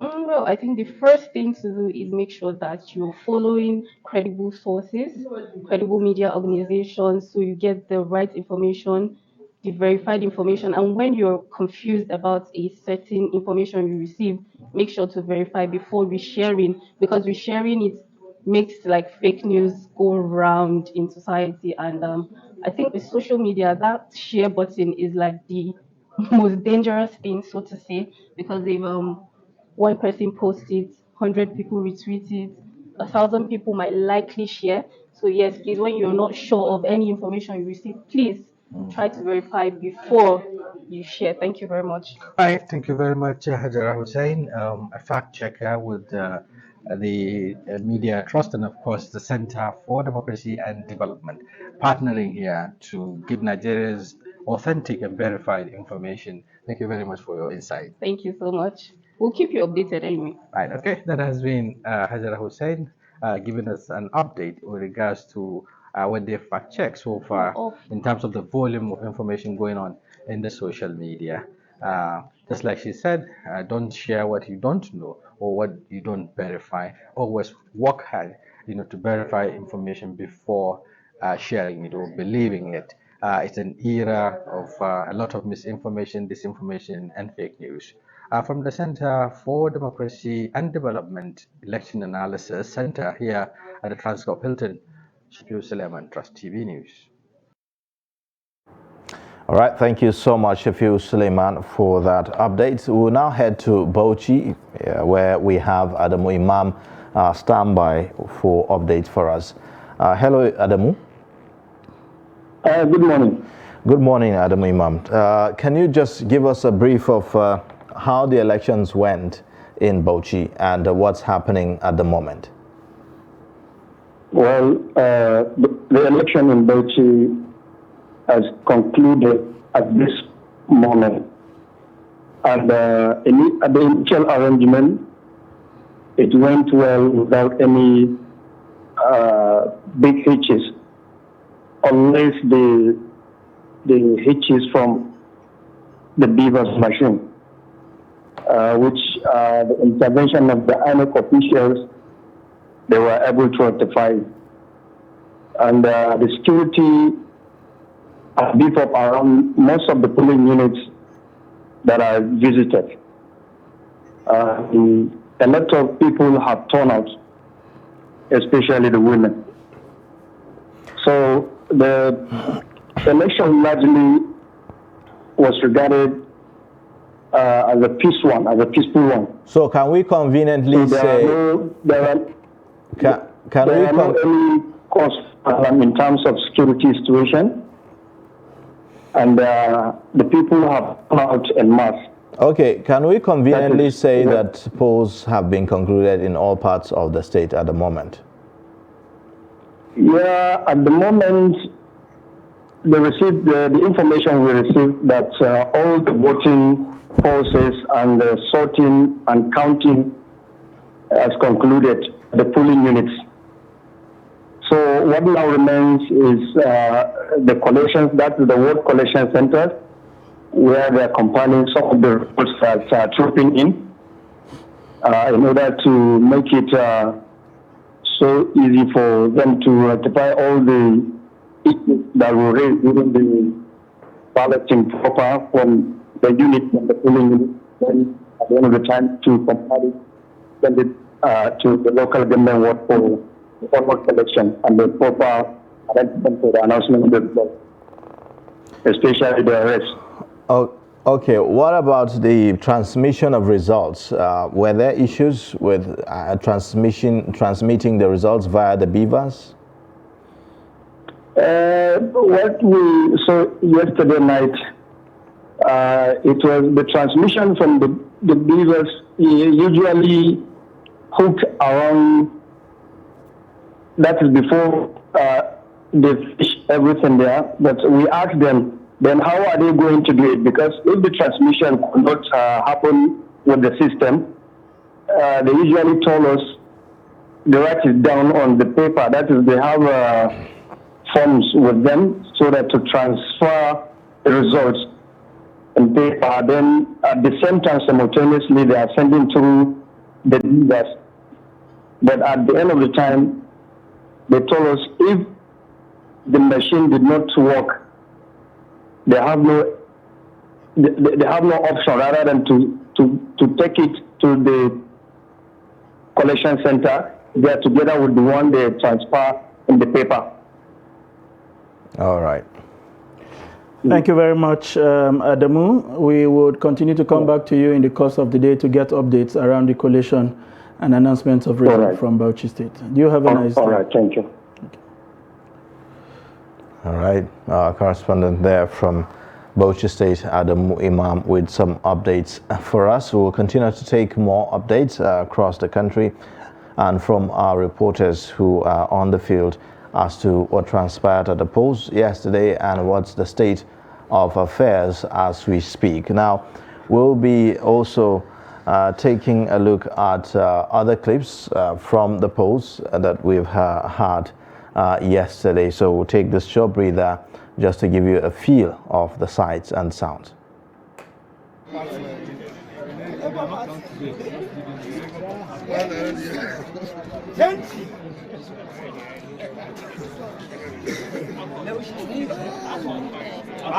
Accord party. Accord party. Accord party.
Accord party. Accord party. Accord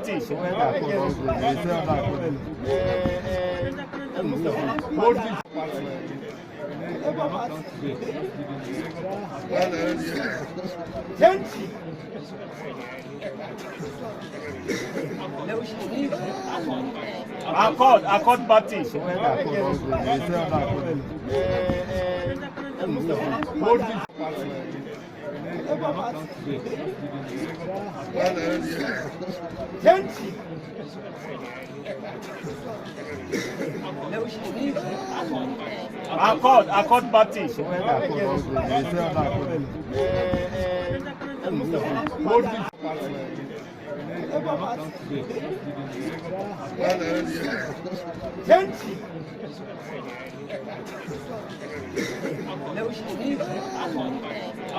Accord Baptist.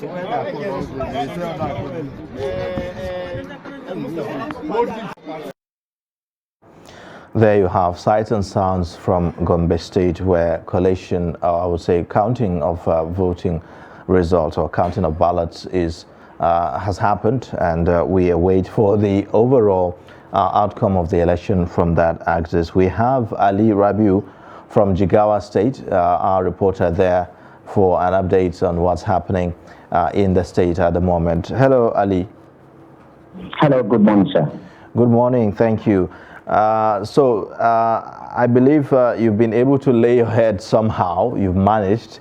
Tell us what's the current state of affairs is in Jigawa State as we speak, whether or not voting and collation of results have been concluded.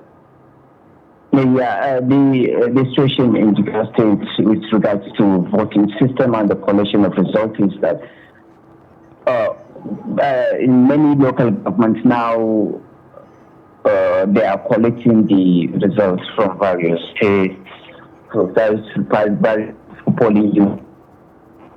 But the problem faced in various polling units is with regards to reverse malfunctions. Sometimes many people complain that the newly introduced electronic beavers rejected their face, and the problem, the complaint is almost at least 60 areas, 60%, where people, I went around, yet those people are complaining about the results. They are saying that this result could not be accurate because they did not vote. And many invalid ballot paper have been cited in the polling units. This is the problem faced around the polling units. And now the local government start collecting the results, but the area is calm because security are tired around the local government areas. Now, visiting some polling units in the local government to see how the situation is going on. Okay, so can we say that voting has been concluded and the counting of results as well? Yes, the voting has been completed. It's now the collation of the results. Across the state, right? Across the state, yes. Okay, how about transmission of the results via the beavers? Is that something that there's a challenge with? Yeah, the challenge is only what I told you earlier, that the ballot paper, they found many invalid ballot paper in the coalition area. Some polling units have matched some little invalid ballot paper among the good results. So this is the problem. There are the challenge, little challenges they are facing there. All right. What can you give us a sense of when you think?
Nothing will happen in Jigawa, he said. So optimistic and very, very, confident. Absolutely. Yes. Some more information coming later. We'll take some more visuals, sights and sounds from across the country as we have them.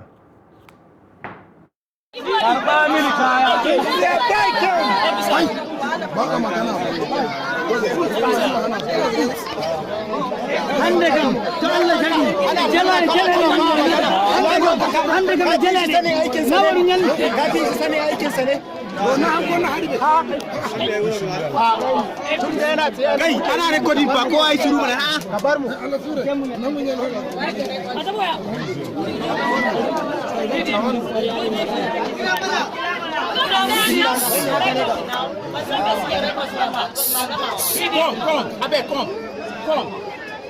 You can come and collect. You can very speak outside very well.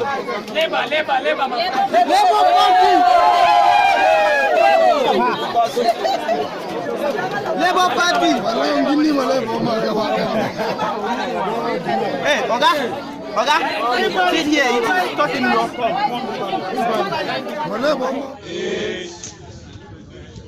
9, 10, 11, 12, 13, 14, 15, 16, 17, 18, 19, 20,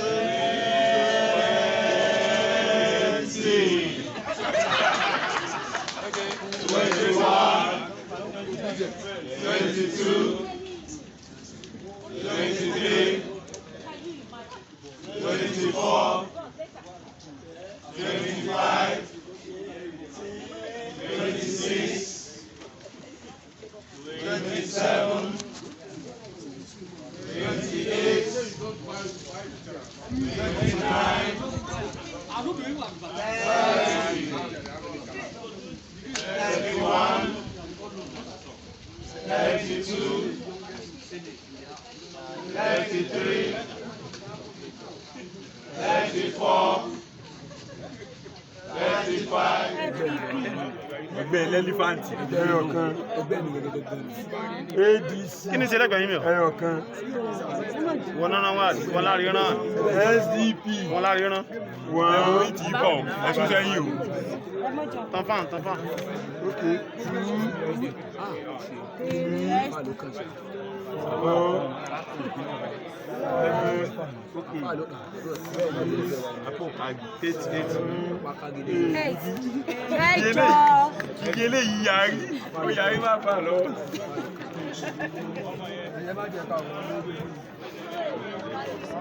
8 rọ́bà sóhun náà deserve rọ́bà ẹgbà ọdọ̀ ọlọ́yọ̀ kan lè ó deserve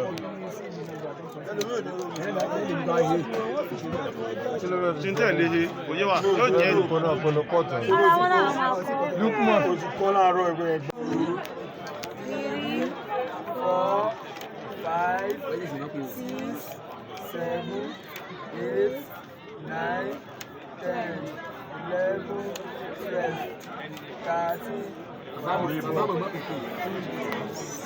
17, Labour Party, 17. 4, 5, 6, 7, 8, 9, 10, 11, 12, 13, 14, 16, 17, 18,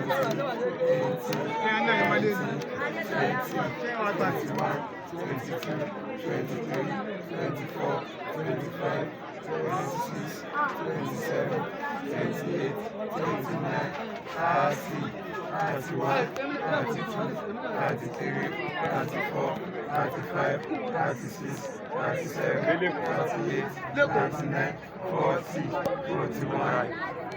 Bien, tout le monde. 43, 45, 46. Bien, tout le monde. 8, 9, 10, 11, 12, 13, 14,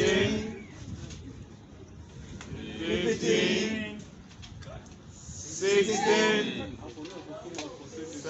17, 18, 19, 20,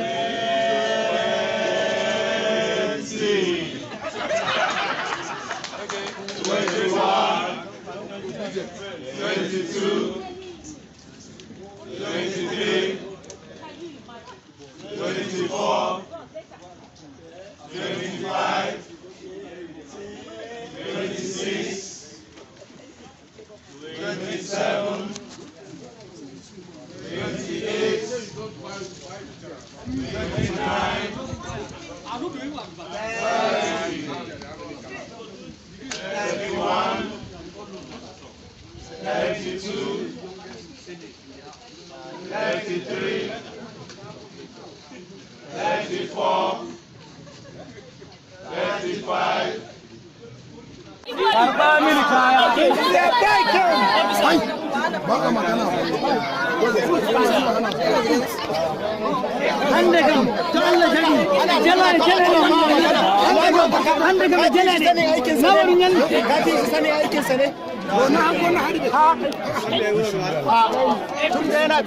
ana recording ba kowa ya shiru mana ha ka bar mu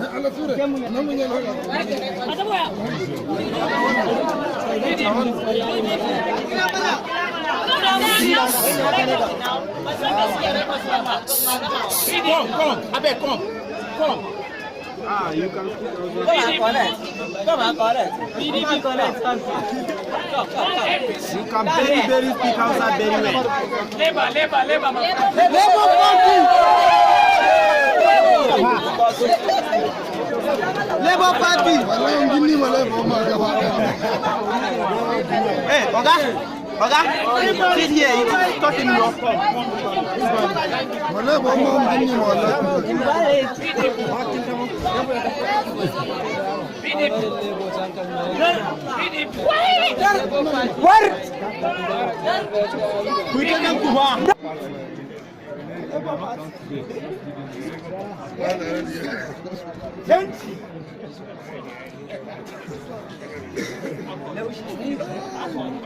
Accord party.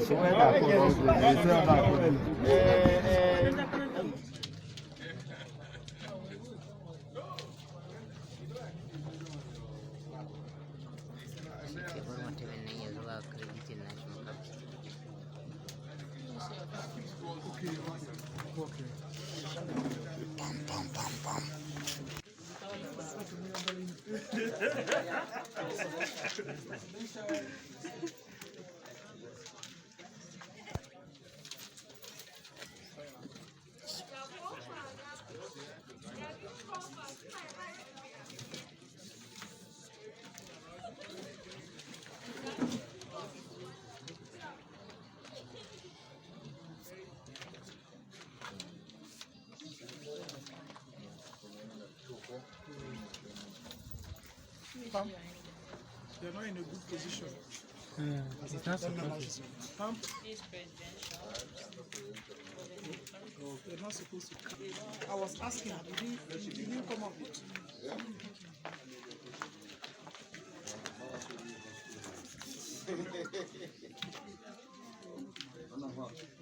We have left present already.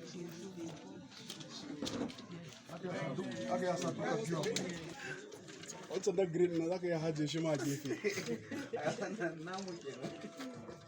Haje wancan gefe. Tafi da shi. Ka tambaya wancan ba.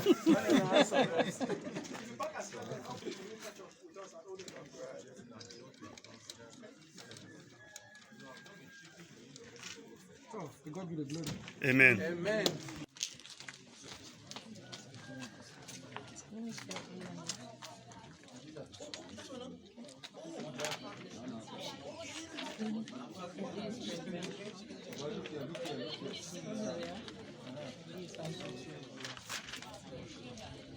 So when you are done, you fold it.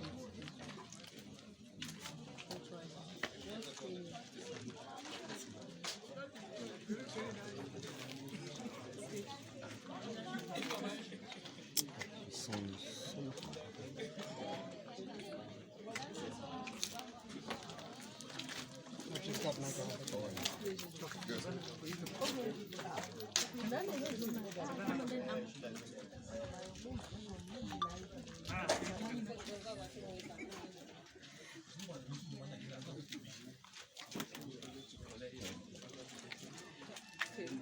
Good.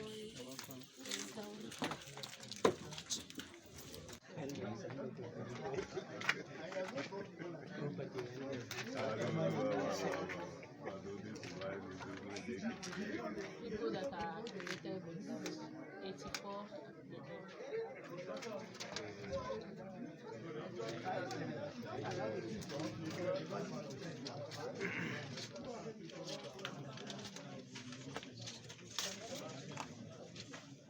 This presidential, senatorial, and House of Rep.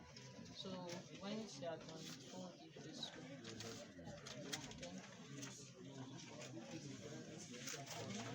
You my mother.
Medical Arab Media for the presidential polling candidate is arriving. They are setting up.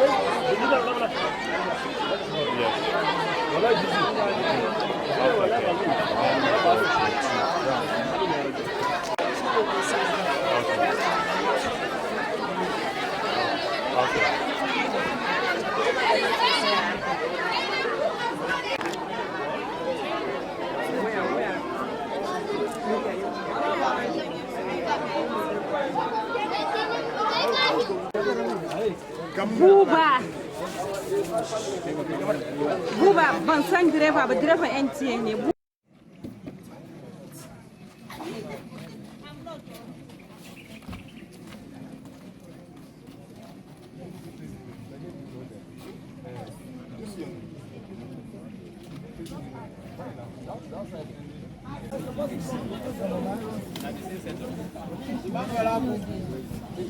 Emmanuel.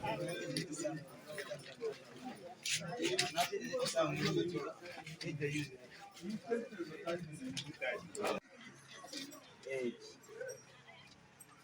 9, 10, 11, 12, 17, 18, 19.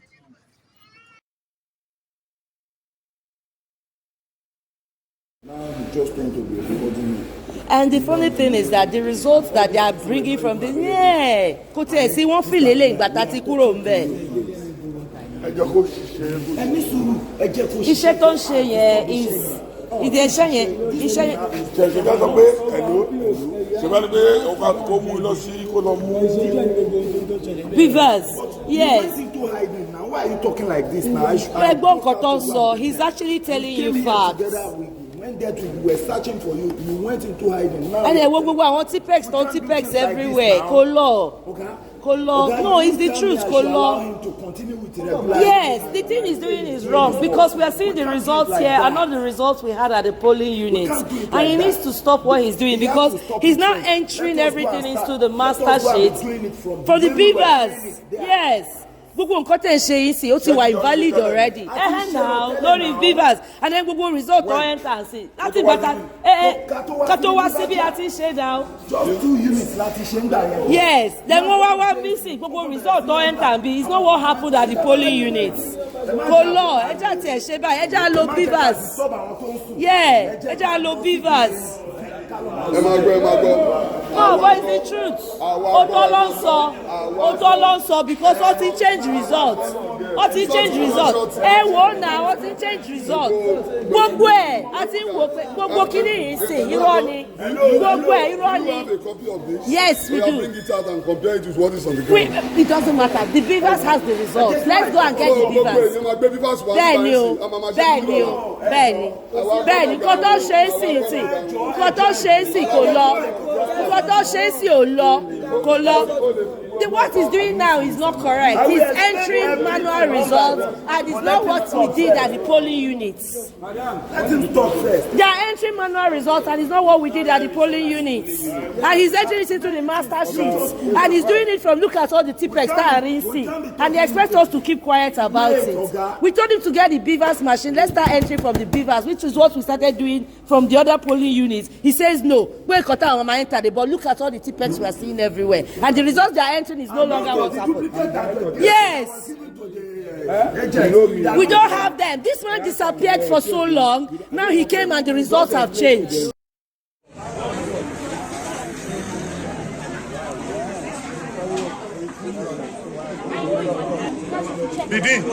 Bidin, don't forget it. Hold on, what's paradigm? Don't forget me now. Allow one and spread.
Yes, ma'am. Yes,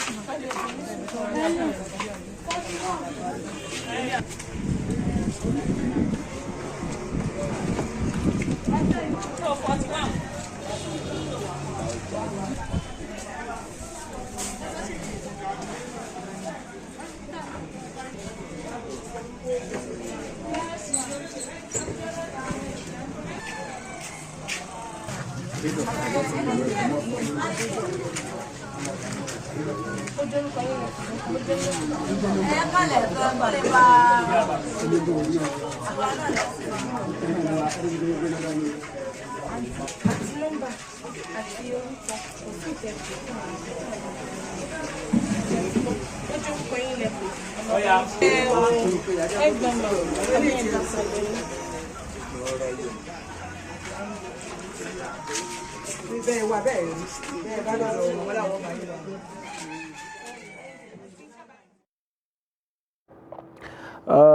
back. We are now going to be moving you straight to Imo State, where we have Jude on standby. Good morning, Jude. Good morning, sir. How are you, sir? Thank you very much. There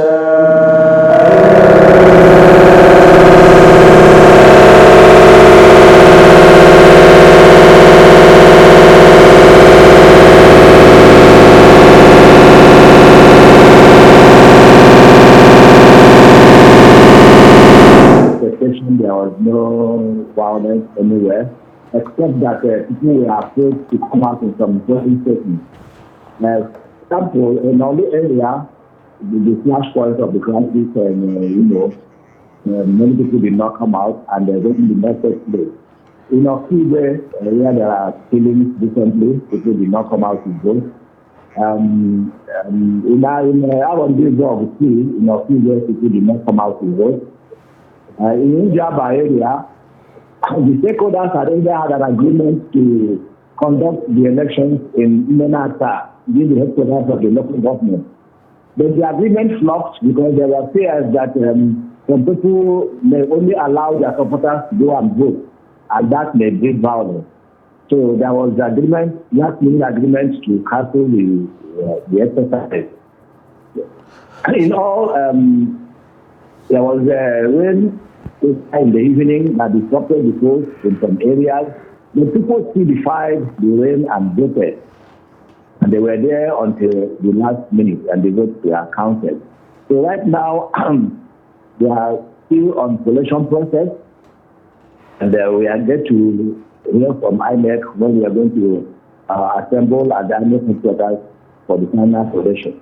Okay, so can you confirm to us that other than the areas where we had challenges,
polling unit in some of those places to Owerri.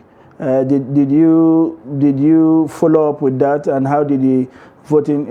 How did they conduct themselves during the voting yesterday around those special centers?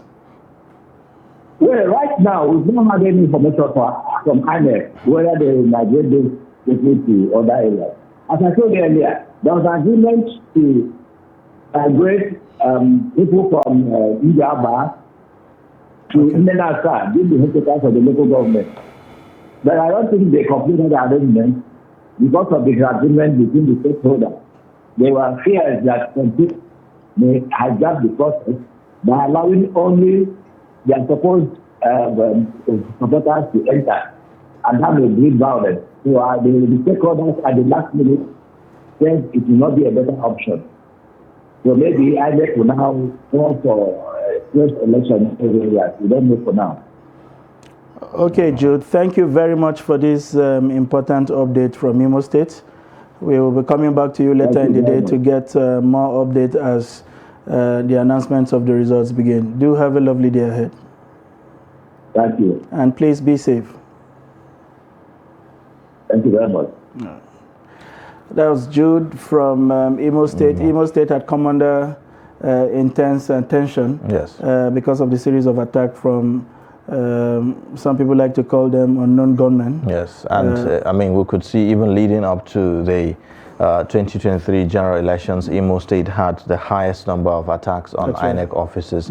So a lot of fear, a lot of tension in that regard. But it turns out not the way a lot of people were expecting it to see. Perhaps it just ended by creating fear in the minds of voters and deterring them from going out to cast their ballot. Now, from Imo, we move to Cross River State, where we have Charles, our reporter, who is standing by for updates on what transpired. Good morning, Charles. Are you there? Okay, we are yet to connect with Charles, so we'll be getting some more updates from Charles as we proceed. Well, the issue of logistics seem to be a major issue, going by what Jude has explained there. Whether or not the issue of, like we highlighted earlier from the beginning of the program, issue of cash or maybe fuel, well, we are yet to hear from INEC, but hopefully they will give us some explanation as to why the delay in deployment. Also, let's take a look at the updates from Charles. Hello, Charles. Hello, good morning. Good morning, Charles. Thank you so much. How is the election monitoring going? Well, we're doing our bit, and so far, so good. We could say that we've experienced a peaceful process by and large. Okay, yes, so let's hear. Yes, let's hear from your end what transpired in River State. How was the conduct of the elections? Yes, in Cross River State, in the northern parts, where we expected some hotspots and commotion and all that, there is relative peace, and as it is, the state governor, Professor Ben Ayade, who is running for Senate to represent the Cross River North, appears to be losing because the sitting senator, Jarigbe, appears to be having the upper hand, because from the 5 local government areas in the Cross River North, he appears to have gotten greater marks from 3 local governments already. So it appears PDP is not going to lose. Okay, tell us for Cross River North. Tell us more about the process, the electoral process. The voting and the rest of them. Can you confirm whether voting has ended completely in the overall in the state, in the entire state, and what's happening to the issue of transmission of the results? Look, voting has not completely ended in Cross River State. In some polling units in Calabar South, in Yakro area, voting is continuing morning. So okay. We witnessed large turnout. Any reason for that? And come again? Any reason for why the voting has continued till this morning? Yes, because it did not conclude yesterday, and some polling units did not have electoral materials. And there were pockets of complaints that Beavers machines did not function. So these would account for the reason why in some polling units, election is continuing this morning. So did this polling continue all through the night till this morning, or at some point it was suspended to be continued this morning? No, at some point it was suspended. Okay, and resumed earlier as about what time? At about 8 a.m. it resumed. Okay. So with the exception of that part of the state, is there any other part of the state where there are issues as well? Good morning. Hello? Yeah, with the exception of that part of the state, is there any other area where there are issues? There's no other issue, except I want to add that there's something that is novel and surprising in the sense that Honorable Essien Ayi, who has spent about 24 years in the House of Reps, might not return because the Deputy Speaker of the State House Assembly, Joseph Bassi of APC, appears to be leading from the results we're having so far. Okay. All right. All right then. Thank you so much for the updates. We'll continue to keep tab and follow up with you on all that is happening in that part of the country. Thank you, Charles. Okay, but before we run away, let me give kudos to Nigerian soldiers. Okay. They were all over the place and they did a very good job. Yes, I must commend them for that. All right, thank you. Thank you very much, Charles. You continue to keep eyes on development, and somewhere in the course of this program, we will have to return to get more updates from Calabar. Thank you. Okay, thank you very much. All right, we move straight to Delta, where we have Kevin on standby. Good morning, Kevin. All right, we are having some issues getting over. Charles is beginning to give us some sense of upsets. Yes. Coming in from Calabar, and no less, the professor with the oligopolious budgets and whatever names he calls them seem to be having some major battles ahead of his ambition to return to the Senate. I want to imagine that we will see a lot of turnover, as has always been the case with senatorial and House of Representative elections. If some of the early numbers we are seeing, anything to go by. So this is not exactly a surprise to you, is it? Yes, we're also seeing another upset in the case of Ita Eneng, one of the lawmakers from the state who have been in the National Assembly for over 2 decades, 24 years. That's no joke.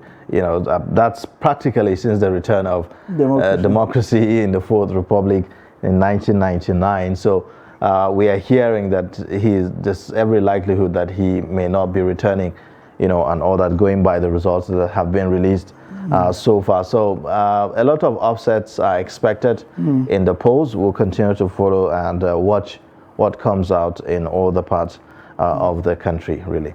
We'll be taking a look at some of the things that the papers are reporting this morning, the front pages of our newspapers.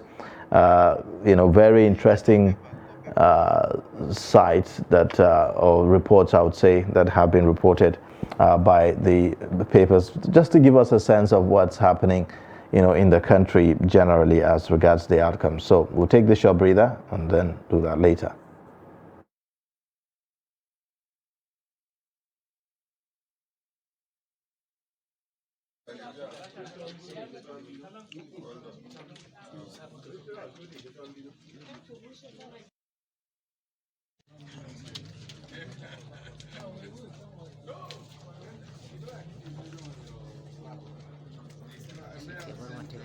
ba creditin nashi muka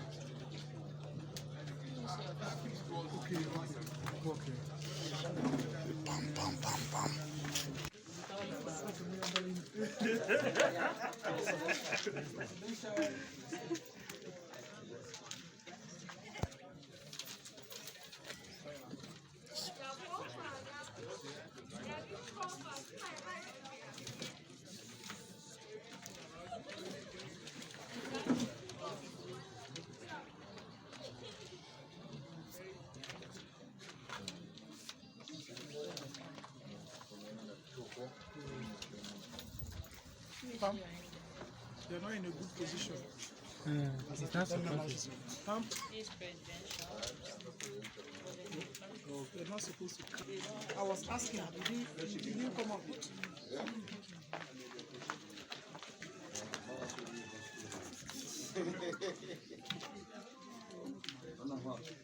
We have left present already.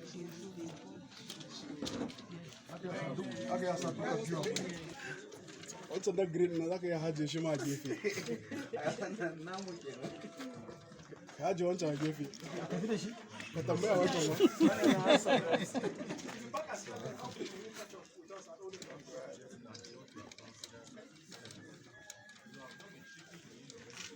Oh, to God be the glory. Amen. Amen.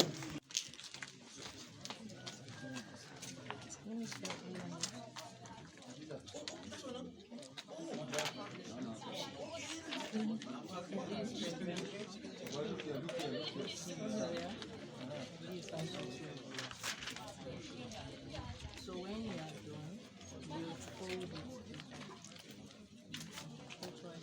Just fold it.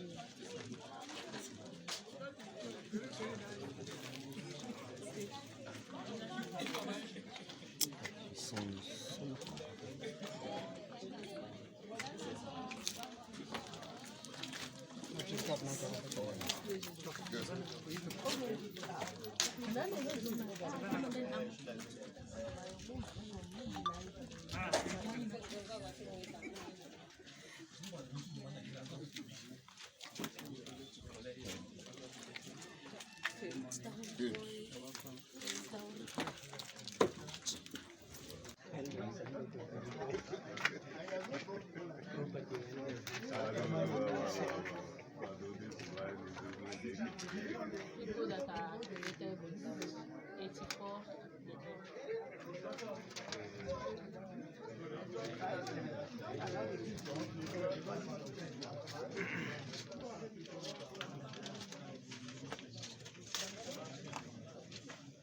This presidential, senatorial, and House of Rep.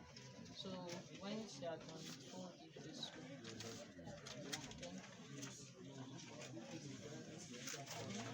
You my mother.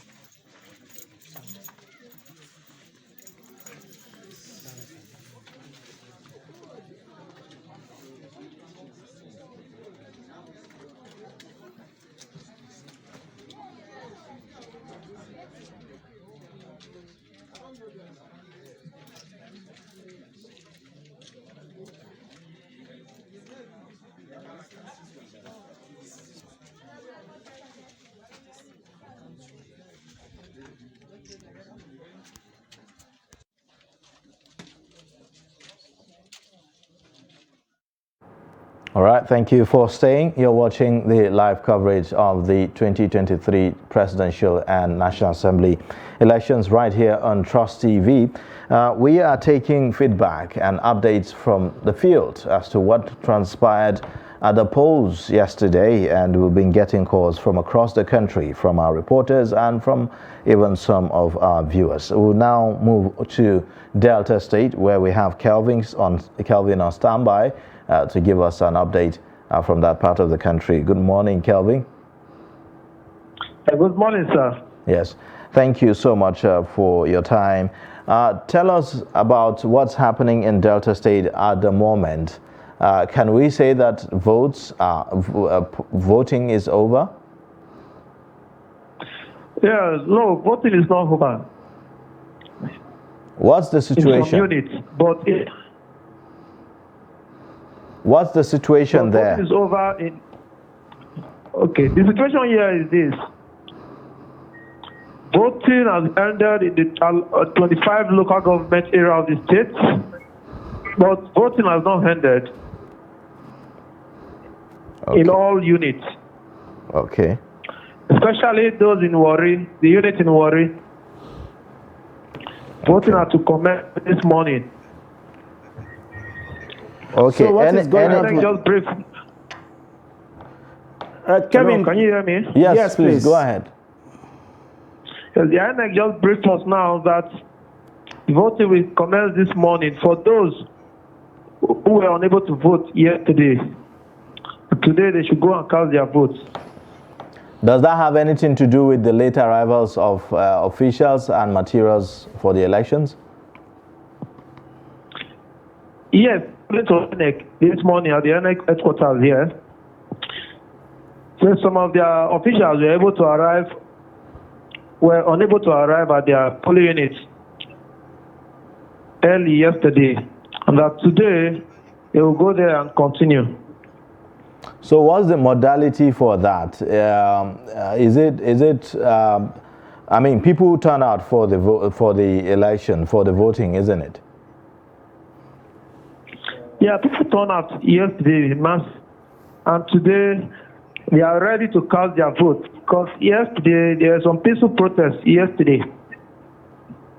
Yeah, you see resident voters shouting, they want to vote, they want to vote. So today, INEC is giving them another chance for them to vote. Okay.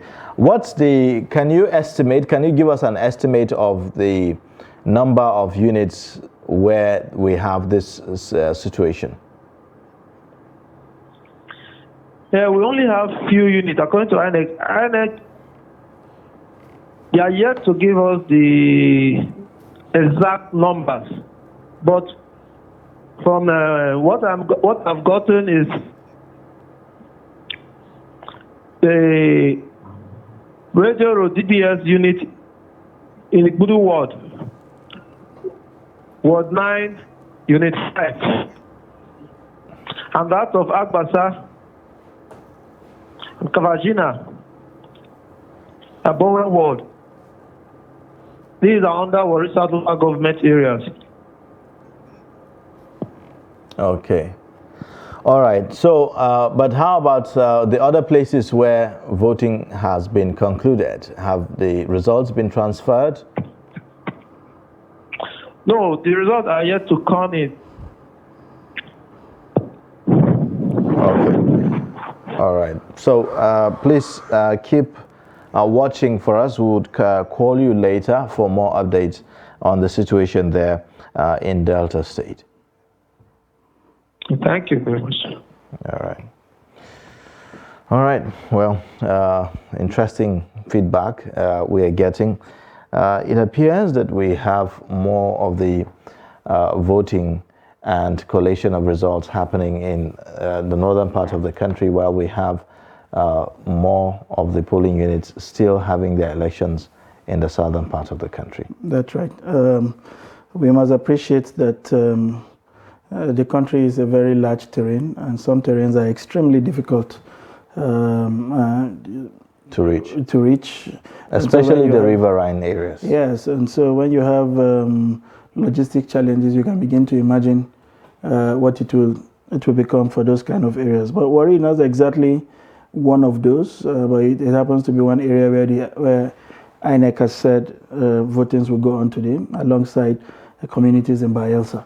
So we'll see how that goes. They are not exactly very huge or large communities, so hopefully now that they will be concentrating efforts, they will be able to carry out those processes simultaneously. All right. So we'll be taking some more calls, and we have others who we are expecting to join us any moment. Bami Boy in Lagos will be giving us feedback and update from Lagos Axis. We have also Victor, who is also on standby. Hello, Victor. Hello, good morning. Good morning. Thank you so much for joining us. Rivers State is considered a hotbed, if you like, for this election, going by some of the feelers that we have gotten. about the issues of violence and the rest of them, and intimidation, voter suppression, and the rest of them. Give us the actual situation of what's happening generally in Rivers. Yes, if you say that Rivers State is a hotbed of politics, you are very right. You are very right. As I speak to you now, the state is soaked in tension and apprehension following the delay in announcing the result of presidential election yesterday. There were pockets of violence here and there. Major political parties allegedly intimidating voters to vote for particular candidates. There were units and wards where voters whom the major political party in the state felt have sympathy for a particular party. And some of the leaders of the party there pointedly made open declaration at the polling units that if you are not voting for this particular party, you should leave this state. This kind of threat happened at Rumibo. It happened at a place called Eleprawa. It happened at Nwoji. It happened at Rumeme. In Rumeme, Unit 7, Ward 9. That's the ward of River State Governor. Election was going on up to 6:30 in the evening. Some group of boys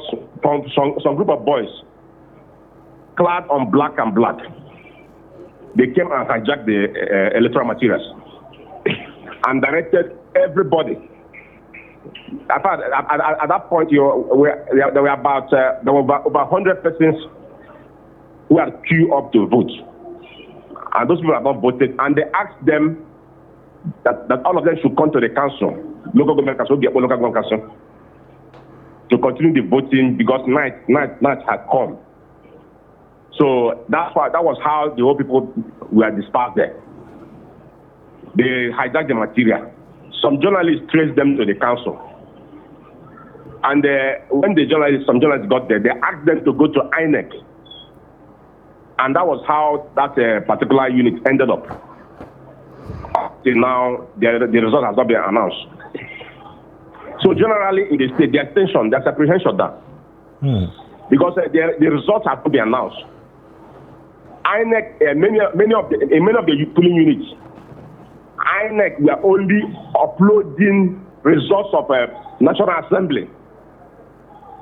That of presidential election, they were very reluctant to upload them. So some of the results people are in possession of are the results they had in hard copies.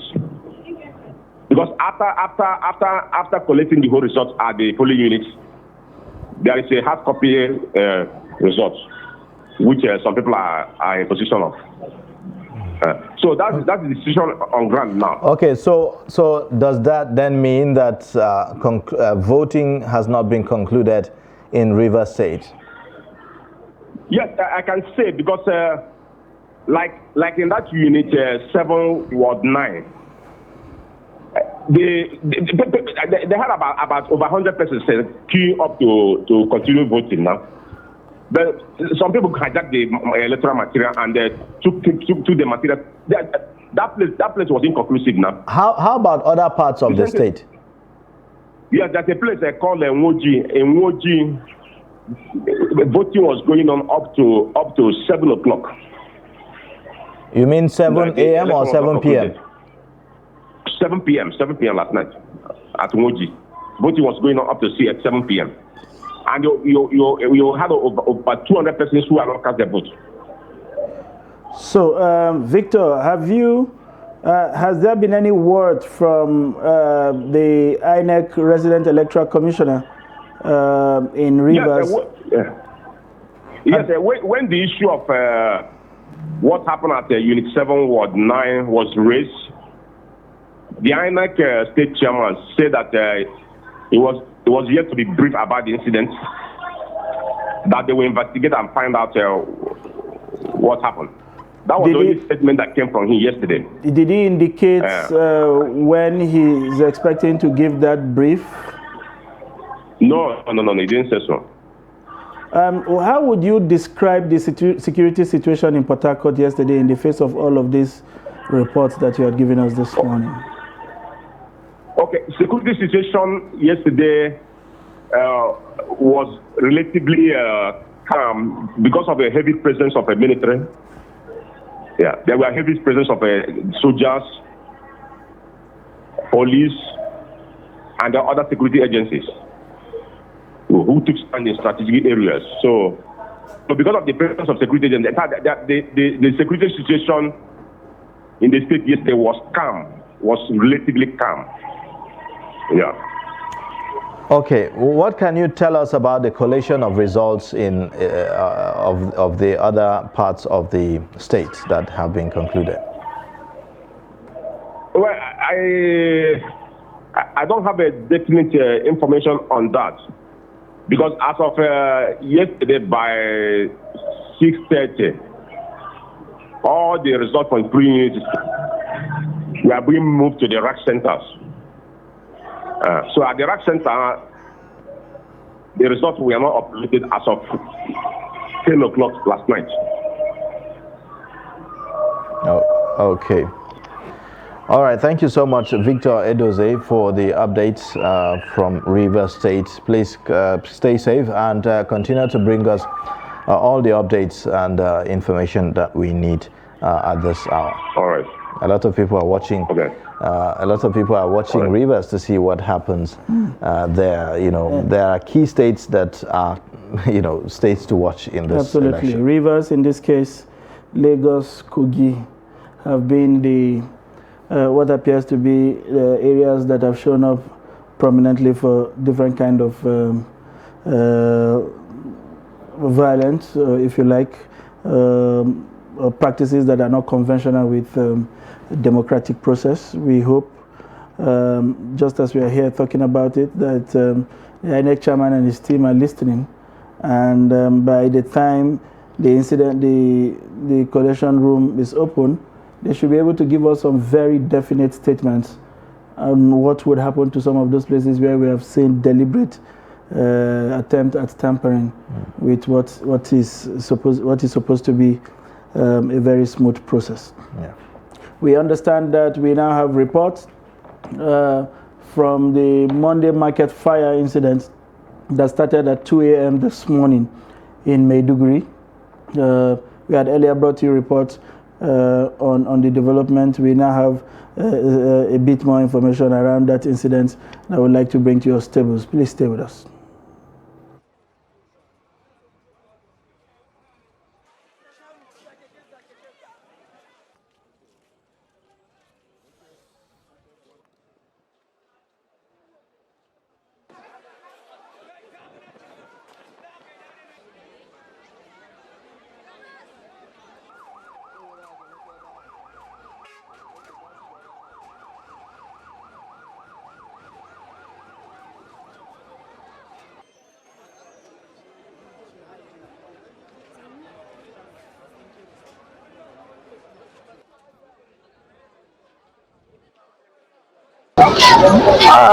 It has happened before, but it's not up to this extent. It's not up to this extent. I have been here for 31 good years, so I have never seen it in this way. sai dai kawai in dai kaya kana so za ka iya samu wanda yake wajen kasuwa, amma abin da yake cikin kasuwa kan gaba ɗaya kwandon gaba ɗaya Monday market. To kaya na gaba ɗaya na shago ya ƙone gaba ɗaya, ina sai da kayayyaki irin su jeans da jinsi sabuwa ka dai gaba ɗaya ƙone. To ina gira gwamnati da yare za ta iya kama tallafi in ta ga dama, saboda dai gashi al'amari dai mu Allah ya jarabce mu. Shagunan mu gaba ɗaya sun ƙone, duk da wanda yake Monday market ba wanda zai ce ya tsira da wani abu. Because of the price unknown at the moment. We arrived since after 3 in the morning, 3 a.m. After 3 a.m. in the morning, our men arrived. Both the men of Federal Fire Service, State Fire Service, and University Fire Service, and including the Military Fire Service, all arrived since after 3. What is the progress? Yeah, so far we are able to cut off the spread of the fire. The market is separated into different segments, so we're able to cut it off to contain the fire in a specific location, so that it won't escalate to other units. Counting how many votes? 1, 2, 3, 4, 5, 6, 7, 8. We have 8 votes for Labour Party presidential.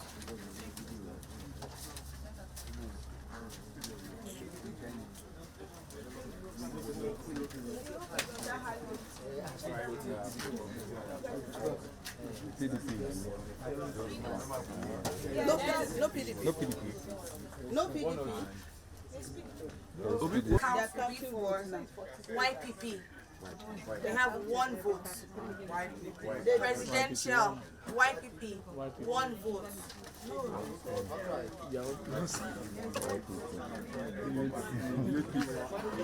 Nah, my vote with that. Okay, now you vote. Now you be agent. Now be the president. No PDP.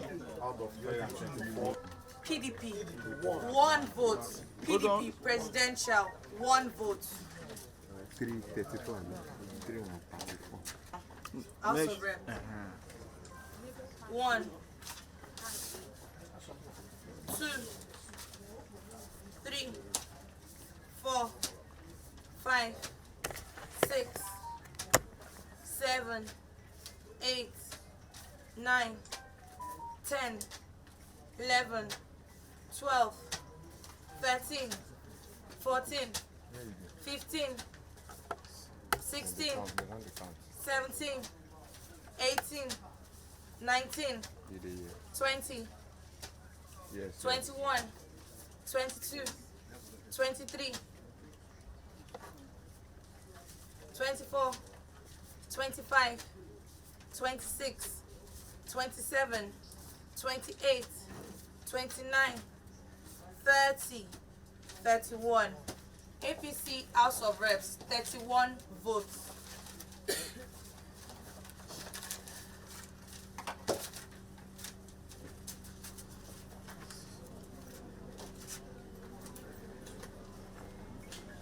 One, two. PDP House of Reps, 2 votes.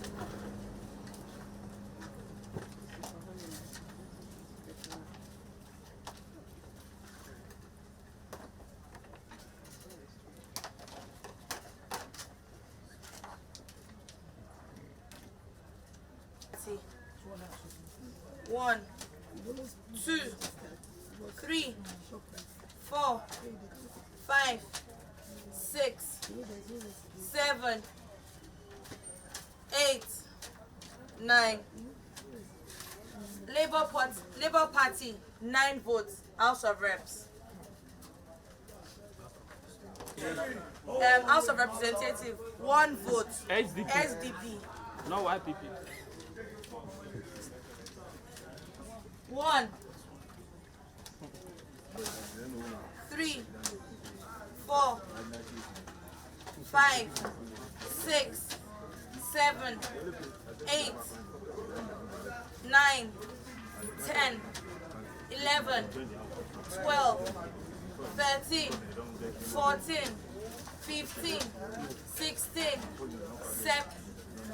17, 18, 19, 20, 21, 22, 23, 24, 25, 26, 27, 28, 29, 30, 31, 32, 33, 34, 35, 36.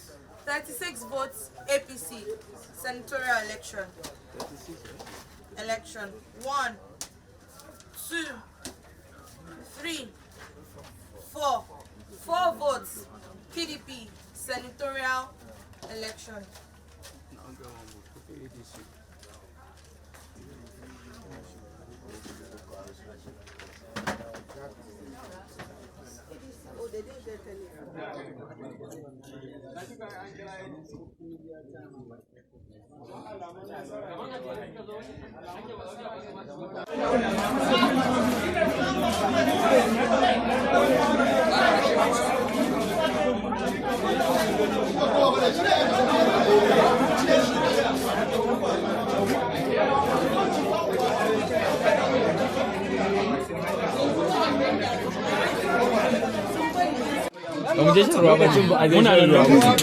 lokacin muna nan da suka samu dama suka gaba idonmu dama sun gaba idonmu ne tafiyar mu ne na sani tafiya shan ruwa PDP ne kacan LP ai namu ne ai. And the funny thing is that the results that they are bringing from the kò tẹ̀ sí wọ́n fi lélẹ̀ ìgbà tá ti kúrò ń bẹ̀. Iṣẹ́ tó ń ṣe yẹn ìdí iṣẹ́ yẹn. ṣèṣe ká sọ pé ẹ̀ló ṣe bá ní pé kó mú lọ sí kó lọ mú. Beavers, yes. Why are you talking like this now? Ẹgbọ́n nǹkan tó ń sọ, he's actually telling you facts. When there we were searching for you, you went into hiding. Now. And gbogbo àwọn Tipex everywhere. Kò lọ. No, it's the truth. Kò lọ.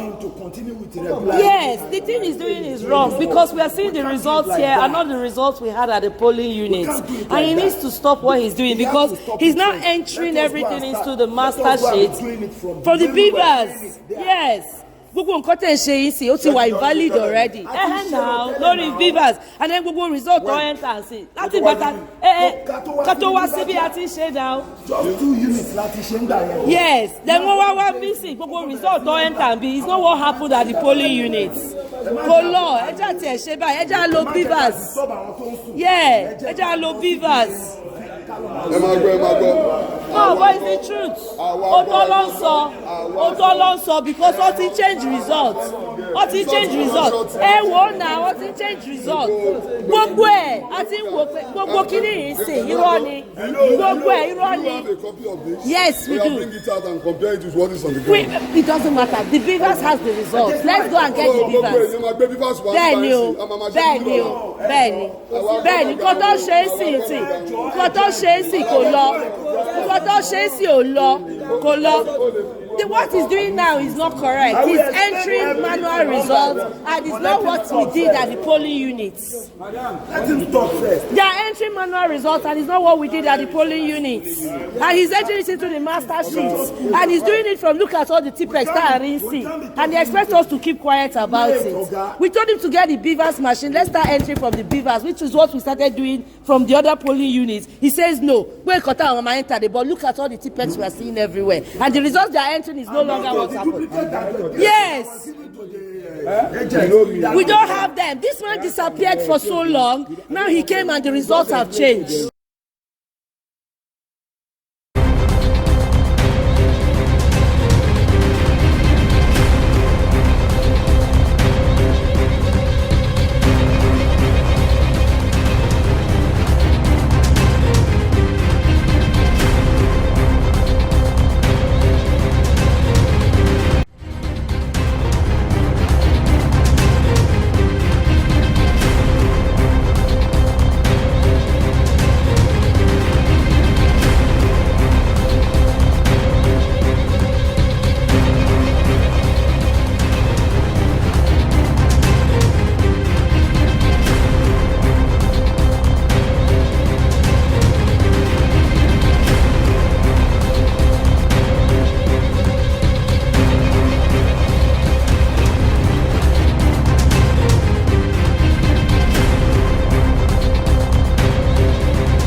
And the funny thing is that the results that they are bringing from this, kò tiẹ̀ sí wọ́n fi lélẹ̀ ìgbà tá ti kúrò ń bẹ̀.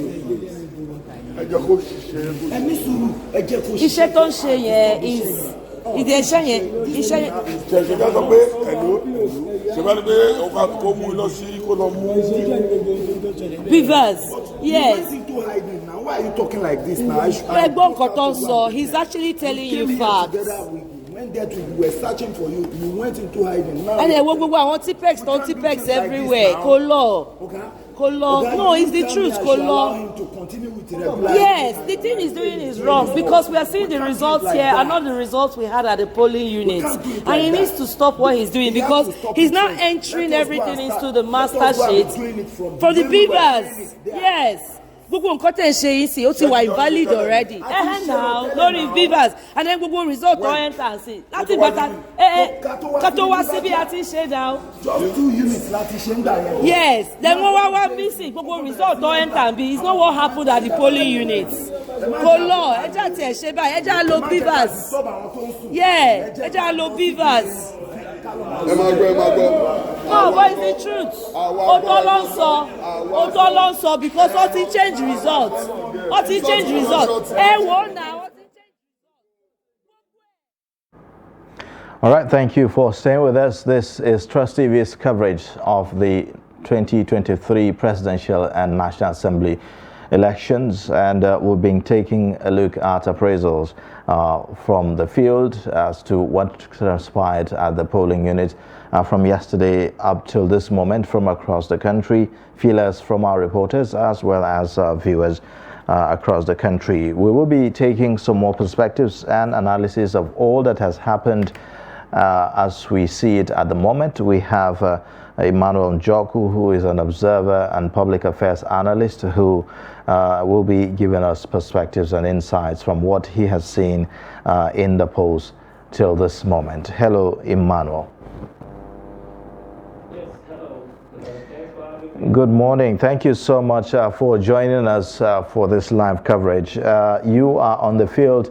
Let's start with your assessment of all that has happened between yesterday and now. That's quite a lot. First, let me start by saying that we were impressed with the level of deployment of the police and the security personnel for at every unit where we had INEC personnel.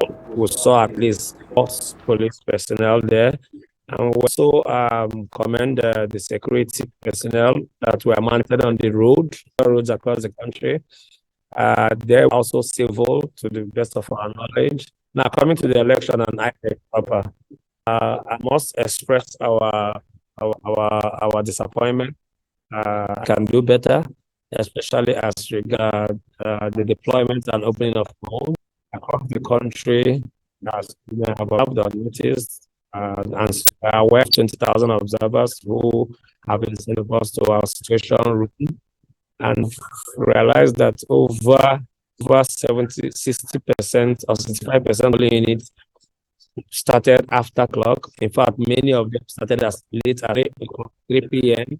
I know people in Imo State, where officials were not there as at 4. I know a police in somewhere in Ame Community Primary School here, where polls I didn't come there till 3 p.m. That's when they got there. So the late opening of polls had the major impact in these elections. It was finally opened. Because it opening late, it put a lot of tension with the INEC ad hoc staff and also the vote. One thing we noticed yesterday that is to have a massive voter turnout across the country. And not just in rural communities as is the case, but instead within the city center, we noticed that we had massive voter turnout. And this also pressure on the staff. Another thing we noticed, which was a bit of a challenge, was the reallocation of voters into the newly polling units. We do not think that they made the best use of those polling units. So we still see polling units where you have over 2,000 registered voters. The polling unit where I voted, particularly in Gariki village / Gariki, 2 polling units. The registers there was about 2,035 persons. I was in another polling unit around AM. Voting was still going on there. Then that polling unit is Gariki Village near Dankogi Filling Station in Apo, in unit 020. They had 4,053 registers in polling unit. So my point is that place where the polling unit is, there are close to 7 to 8 minutes just within 200 meters, 100 meters, 1 kilometer from where this very polling unit. And yet in those polling units, there has 100 registered voters in those places. All put pressure, and all of this also affect. This is the reason why we saw votes in like this unit dragging on till 1 a.m., 2 a.m. In fact, the vote in this very polling unit around 2:45 a.m. because of the number of people. And in this polling unit with 4,000 registered voters, they had only beavers. And at some point, the 2 beavers were no longer working. So they had to use beavers to this election till midnight. Also, another thing we observed there was voter suppression in Kogi State. We also saw that in Rivers, we saw that in Lagos. And what disturbed us the most is that in any of these places where you see this voter suppression going on, there were security personnel in different units. So we saw a particular polling unit in Lagos. I do not know who one Elomo is, but I hear allegedly that he's the guy. I don't know if it's one. Just behind that guy, they insist that no voting for APC, just to go out, leave the polling unit. There was a policeman standing behind him, smiling. So we'll see a case of pollution, political politicians, and the question is, we are talking about election offenses and police can arrest. What else do they need? Now, I would have expected that police would have acted, at least some of these ones that are seen over social media with their faces. They are arresting and insisting that they must vote for a particular police. We would have expected that the Nigerian police have arrested a lot of people who have this, but we've not heard of any of such arrests. We also saw situations of voting, in Gwagwalada, where they were giving gas to the group, about 6 persons, and they'll give $100. The group people, they give them a group of 4 to 6 persons that are giving 100. We also noticed that in Gwagwalada, they were not just giving dollars. Some cases they were doing electronic transfer. Some cases they were giving women wrapper. This women's wrapper. So we saw vote buying in regions of the country. We also underage voting in Northwest, Zakastina, I'm not too sure right now. But the most important thing I've observed. So I'm trying to follow the morning session to the sorting and counting collation. The transparency of this election was built. The trust and the trust Nigerians were expecting to have in this process was built by of the beavers. And we are very on the beavers and on the electronic result transmission. Now, talking about the beavers very, very well.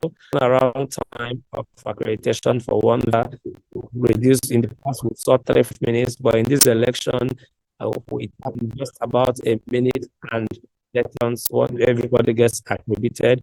It's good, but if you look at the voter turnout, there is also a problem, because if the turnaround time to do of one person is 1 minute and 10 seconds, means in an hour the beavers accredit 40 persons if you work in optimum performance.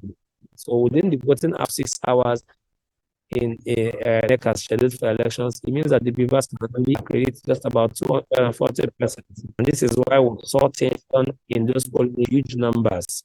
So I would believe I have done better since INEC is empowered to reallocate people to new polling units. We felt that they have done better in reducing those numbers in those polling.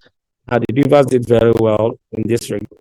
Then the second part, which people are looking up to, is the result transmission, electronic result transmission.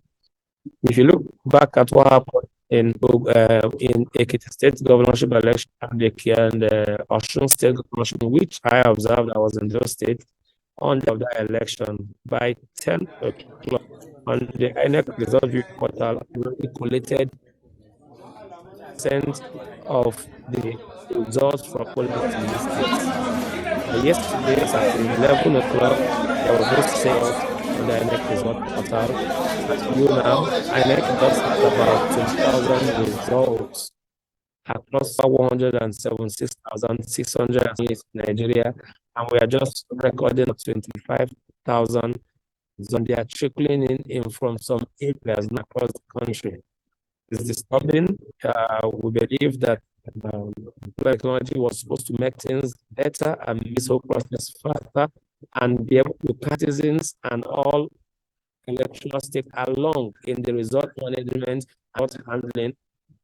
To speak of that, it is very slow, it's very I believe that INEC can be better, INEC will be able to do better, given the answers given operations that they said.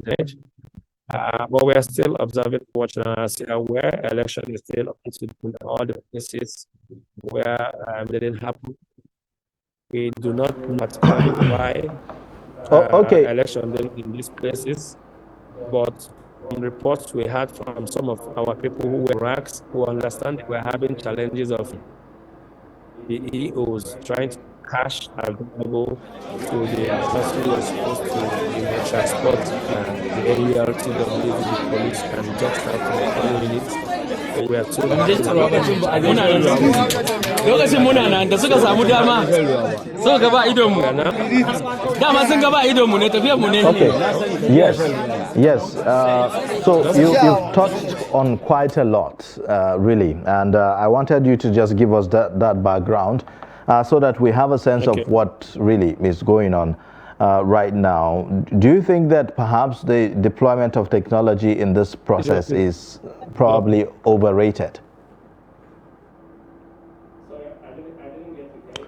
Would you say that the deployment of technology in the process, in this case the BVAS and IREF, is overrated?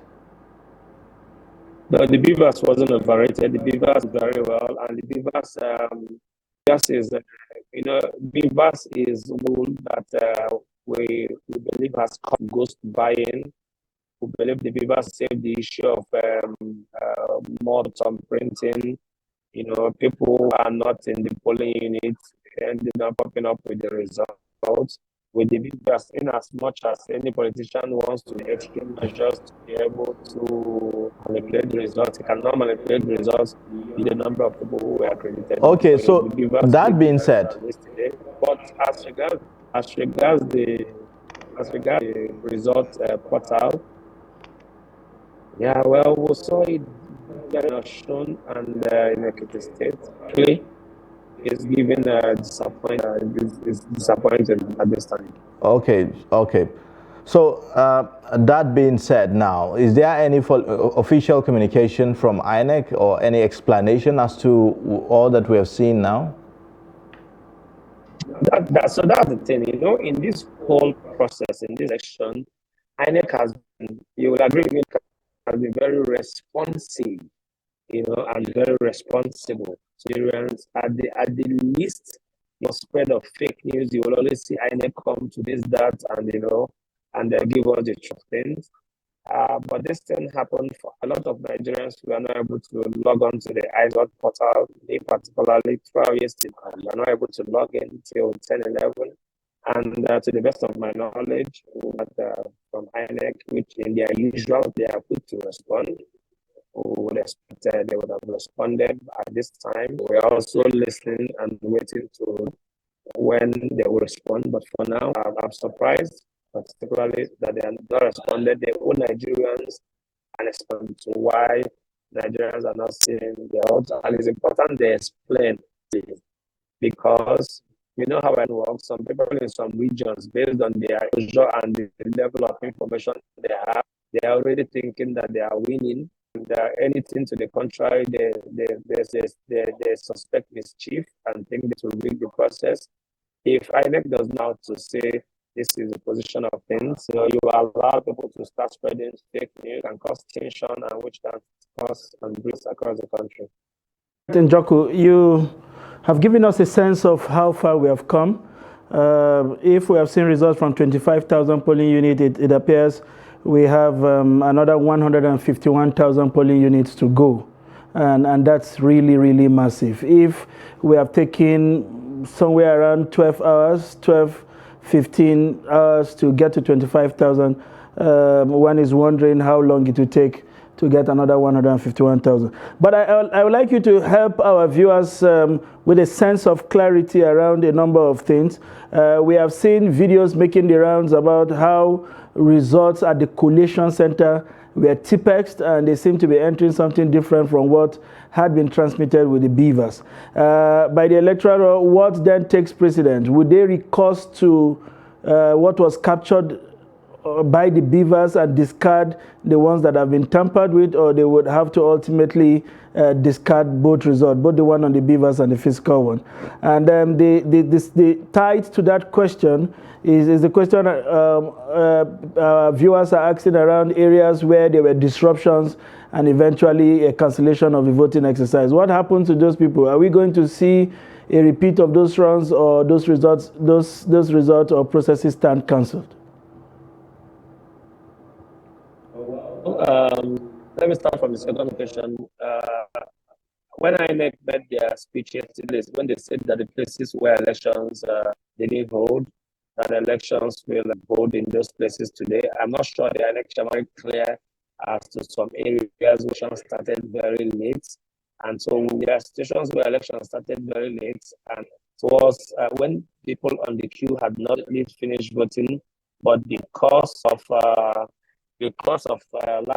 electricity and power, INEC staff had to conclude. The INEC chair wasn't clear to how elections will happen in those.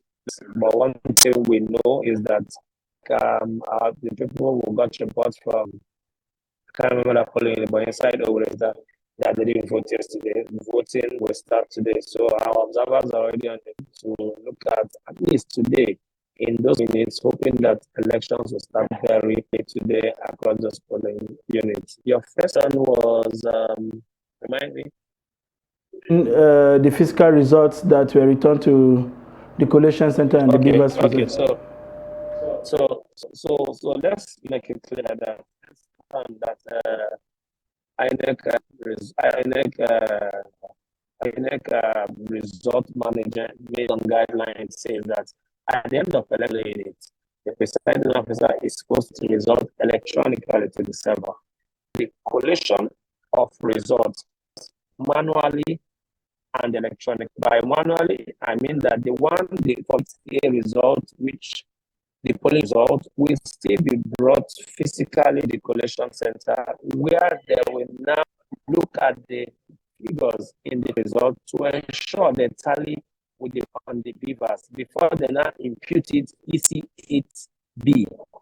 EC is the total result, a result of all the EC8A in a particular local government or ward. Now we are seeing places where they are cancelling and putting TPEC and changing numbers. What INEC or guidelines says is that if at collation that the result physical does not match with the electronically collated, that it is that has been scanned and sent to us that will override the physical result. So as they are, you guys just put out there where the woman was comparing using TPEX to change numbers and change. Frankly, we do not understand selection. INEC, there's a unit called INEC election supporting group of some sort, where results are supposed to be sent from polling unit Excel sheet of some sort. This thing we are seeing, I'm surprised we are seeing the reason for that support tech team is to make us not see the collation officers using calculators to be calculating. Every result that is supposed to have been into the beavers and picked by our support tech team, who has polling units from a particular local government is not pen and paper and be doing plus and minus. It's already and give you the result. And this is the reason why the results will come out really fast. Detection, frankly, is that by now 60% of some of the results of an election. But that has not happened. Okay, Emmanuel. I don't know. Just first, I will not say I'm very, because I didn't give us a lot. Okay. I understand that technology has her issues. All right, Emmanuel. Yeah, we understand that the results may not necessarily be transmitted immediately after announcing the results at the polling unit, depending on the situation, whether there's connectivity to be able to transmit the internet. We also understand what INEC has said is that if peradventure in the location where you are, there is no internet connectivity to transmit that result directly to the database of INEC, you could, just snap it, and then when you move to a location where there is connectivity, it can now, be uploaded. So, but what then happens in situations where we have seen, like in some videos, where the ad hoc officials refuse to upload the results, and then you have situations where voters insist that they have to upload the results there and then? So we got reports of some point from some points where our observers that at the end of the election that the presiding house will upload the result, but it will leave. So typically, like your usual WhatsApp sessions, if you are in a place where there is no network, send the message on WhatsApp. It will leave, drop because there is no network, but it will be. You've sent the message. Once you get where you see network even as low as 2G, to immediately drop on receiver's end. That is how the BVAD is supposed to work. So it doesn't matter if network in the polling unit. All the president is supposed to do is to scan and transmit. And the law doesn't give the presiding officer an option. It's not optional. The law says that he shall, and fails to do so, that he held for of duty and is can be treated and can be jailed. So it is not an option of he would choose to. Yeah, which is what we will be expecting INEC to clear. Is the problem, is it from the BVAD that they are transmitting, or they are transmitting is not dropping? Because we are aware that those polling units that we little registered voters in the country. INEC created about 56 or 57,000 new polling units. I can assure you that those 57,000 polling units, most of them, in fact, of them, had less than 150 registered voters. So my point is that those 57 or 56,000 voters voting ended at exactly 2:30. So sorting until started, and because of the number of few voters in those places, I can tell you that they concluded voting, sorting, counting, and announcement of it before 3:30 p.m. So if there are results that we are supposed to see first, it should be those results of voting officers who finished before 4 o'clock, and we are supposed to have sent or transferred their results electronically to the INEC server. So when I say that we 25,000 polling unit results across the country, think that this first batch of over 50,000 polling units with less than 150 voters in them who finished before clock, that all their results are supposed to have been on the INEC viewing portal. So that begs the question: is the problem with Evers that is transmitting, or is the problem with the INEC back end supposed to be receiving this transmit results? That, frankly, I cannot say. Of course, I'm not INEC. It is INEC's. INEC have the authority. Make that clarity tonight.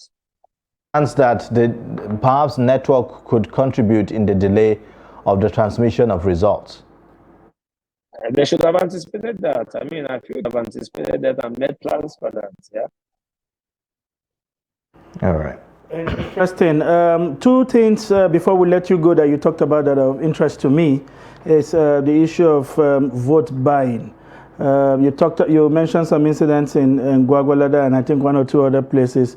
But overall, when we compare that development to what had happened in previous election, I would like to get your assessment on how you think generally, countrywide, we did in that regard. But one other thing I would like you to speak to alongside with this is the issue of underage voting that we also saw in some places in Kano and the rest. Would you say that we have seen a reduction in this in the number of underage voting? I know they were rampant in previous election. We got pictures from several areas, but it appears most of those young boys have come of age now. If you like, it's been 8 years apart, even if they were 10 years at a time. But generally, what's your sense, other than these few areas that have been reported, what's your general sense around underage voters and vote buyers?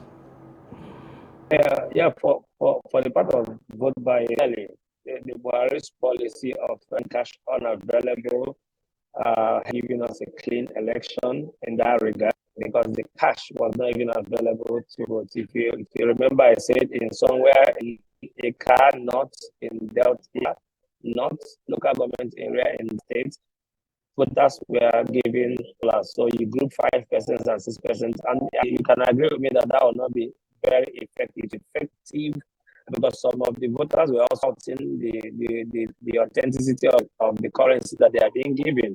People in the rural communities have not seen, most of them have done a dollar note before.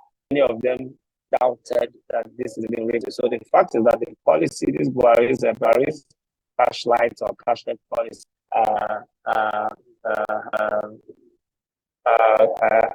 helped very, very well in reducing vote buying. But the frequency of buying that we usually see in our past election, frankly, that has not been since election, and we are happy about that. Then for underage, I was listening to the State Commissioner of Police on one of the channels, and he was being asked about buying the underage voters that we have. And he was saying that, well, that not tell the age of young that sometimes DNA, sometimes maybe because of their being managed, that I cannot exactly say the age of those children that we saw. But one other thing that probably the volume of or the frequency of underage voters that you mentioned, at that time, many of them have grown and become eligible voters. But it still didn't think that we didn't see underage voters, especially in northeast and northwest Nigeria. That is still a problem that we'll address. That is still a problem. And so this speaks to merging the database of both INEC and NIMC, National Identity Management Card, find a way beyond this election to merge the data that is with the bank, that is with the NIMC, that is with driver license printing. We need to merge all of this data so that we can, for once, because I've seen someone who is 23 years, but who probably looks 15 years. So he may be right in some cases that he cannot exactly tell the age by looking at them.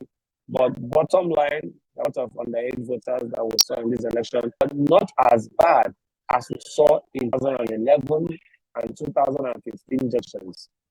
Okay, I want us to talk about this issue of the voter redistribution. That is the changing of polling units for some of the voters. The whole idea was to decongest some of the polling units, according to what INEC explained. And we heard from the INEC chair yesterday where he talked about the whole idea. This is a problem of over 2 decades, of over 25 years that they are trying to solve, decongesting the polling units to enable more people to be able to participate in the process. But earlier when you were talking, you talked about polling units where you saw 4,000 voters. A caller called us earlier as well who claimed that there were about 900 voters in a particular place. And I remember INEC talked about not having more than 700 or 750 voters in a particular polling unit. So what could have happened that we are seeing such high number of voters in particular polling units? Could it be that those people have been moved to other polling units and they are unaware of? No. Like the way I voted Gariki Village, Gariki 2 polling units, 002 or so. And I particularly also observed the election. I was at a particular point in Gariki, Dankogi filling station unit in Apo. And in West, there were over 2,039 registered. And in the polling unit 020, there were 4,050 registered voters there. So that's the kind. INEC did well in creating those units. INEC did well in reallocating some, because I'm aware they didn't just reallocate voters, they also sent SMS to the voters who were reallocated. But the question is, was this an oversight? Is it that some of the units, they didn't see them? And we still have 4,000 polling units. And in this polling, there's 4,000 registered voters. There was a polling unit next just about. And so that's the challenge about. And these are issues that need to be addressed post-election. There is another polling unit next to it with just 50 registered voters. The unit I'm talking about in the Gariki village police, they just next to it, 2 polling units, not just walk distance of 10 minutes distance, around them with less than 100 registered voters in those places. And the way I see it from the point of cost effectiveness, there is a polling unit with 4,000 registered voters, and you have 6 INEC staff in this place and about 6 security personnel. I think this is INEC staff and 6 security personnel, but there's another polling unit just next to you with only 30 or 40 registered voters, and that's with 4 INEC ad hoc staff with 1 bus, and then with security personnel. I mean, I don't think we made the best use of this polling units that were created. I believe, and I want to believe this election, we have to have this early enough, and when this happens, we'll engage and communicate like they did SMS to the allocated voters. It is within their powers. The Electoral Act gives the INEC powers to reallocate voters. So within the law to do this, but I think they do it more so how can I achieve the best, because it can't be beavers. So let's say there's 4,000 registered voters. They had only 4 beavers for over 4,000. Meanwhile, there are beavers all over places around them serving just 30 persons. And at the end of the day, elections in those smaller polls finish around 2:30. Why these other places elections finish around 3 a.m.? It just doesn't make sense. It puts a lot of attention. And in some of these places, at the end of the day, and spending the whole day, dogs of these places and destroyed the votes and made away with us and destroyed the ballot papers. I think citizens need to like this or go through this kind of pain to be able to vote. And this is the reason why you see the middle class, the educators, and the upper class, they don't come out to vote. Stress is just too much. The reason they even came out to vote like we've seen in this election is because they trust that the votes were. In the past, they believe that they will still go voting and the result will not come. That is why it is very important for Nigerians have never trusted INEC as much, at least since I became an adult and I've been following elections. Nigerians have believed in INEC in the electoral process as must by every means ensure that the result management is transparent and that citizens can not just be transparent, citizens must be made to see the process transparent to the end of the collation.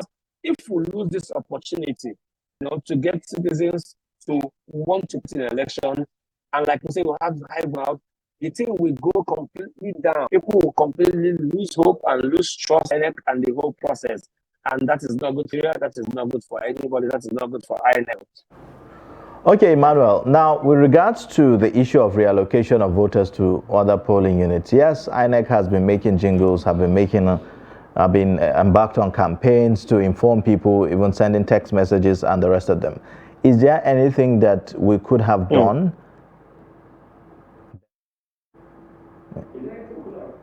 Is there anything we could have done better in terms of informing people and making sure that people know their polling units, or and where do you see do you see this, that the Nigerians perhaps on their part have been careless, or is there anything that INEC could have done better to make sure that people are not disenfranchised as a result of reallocation of voting units?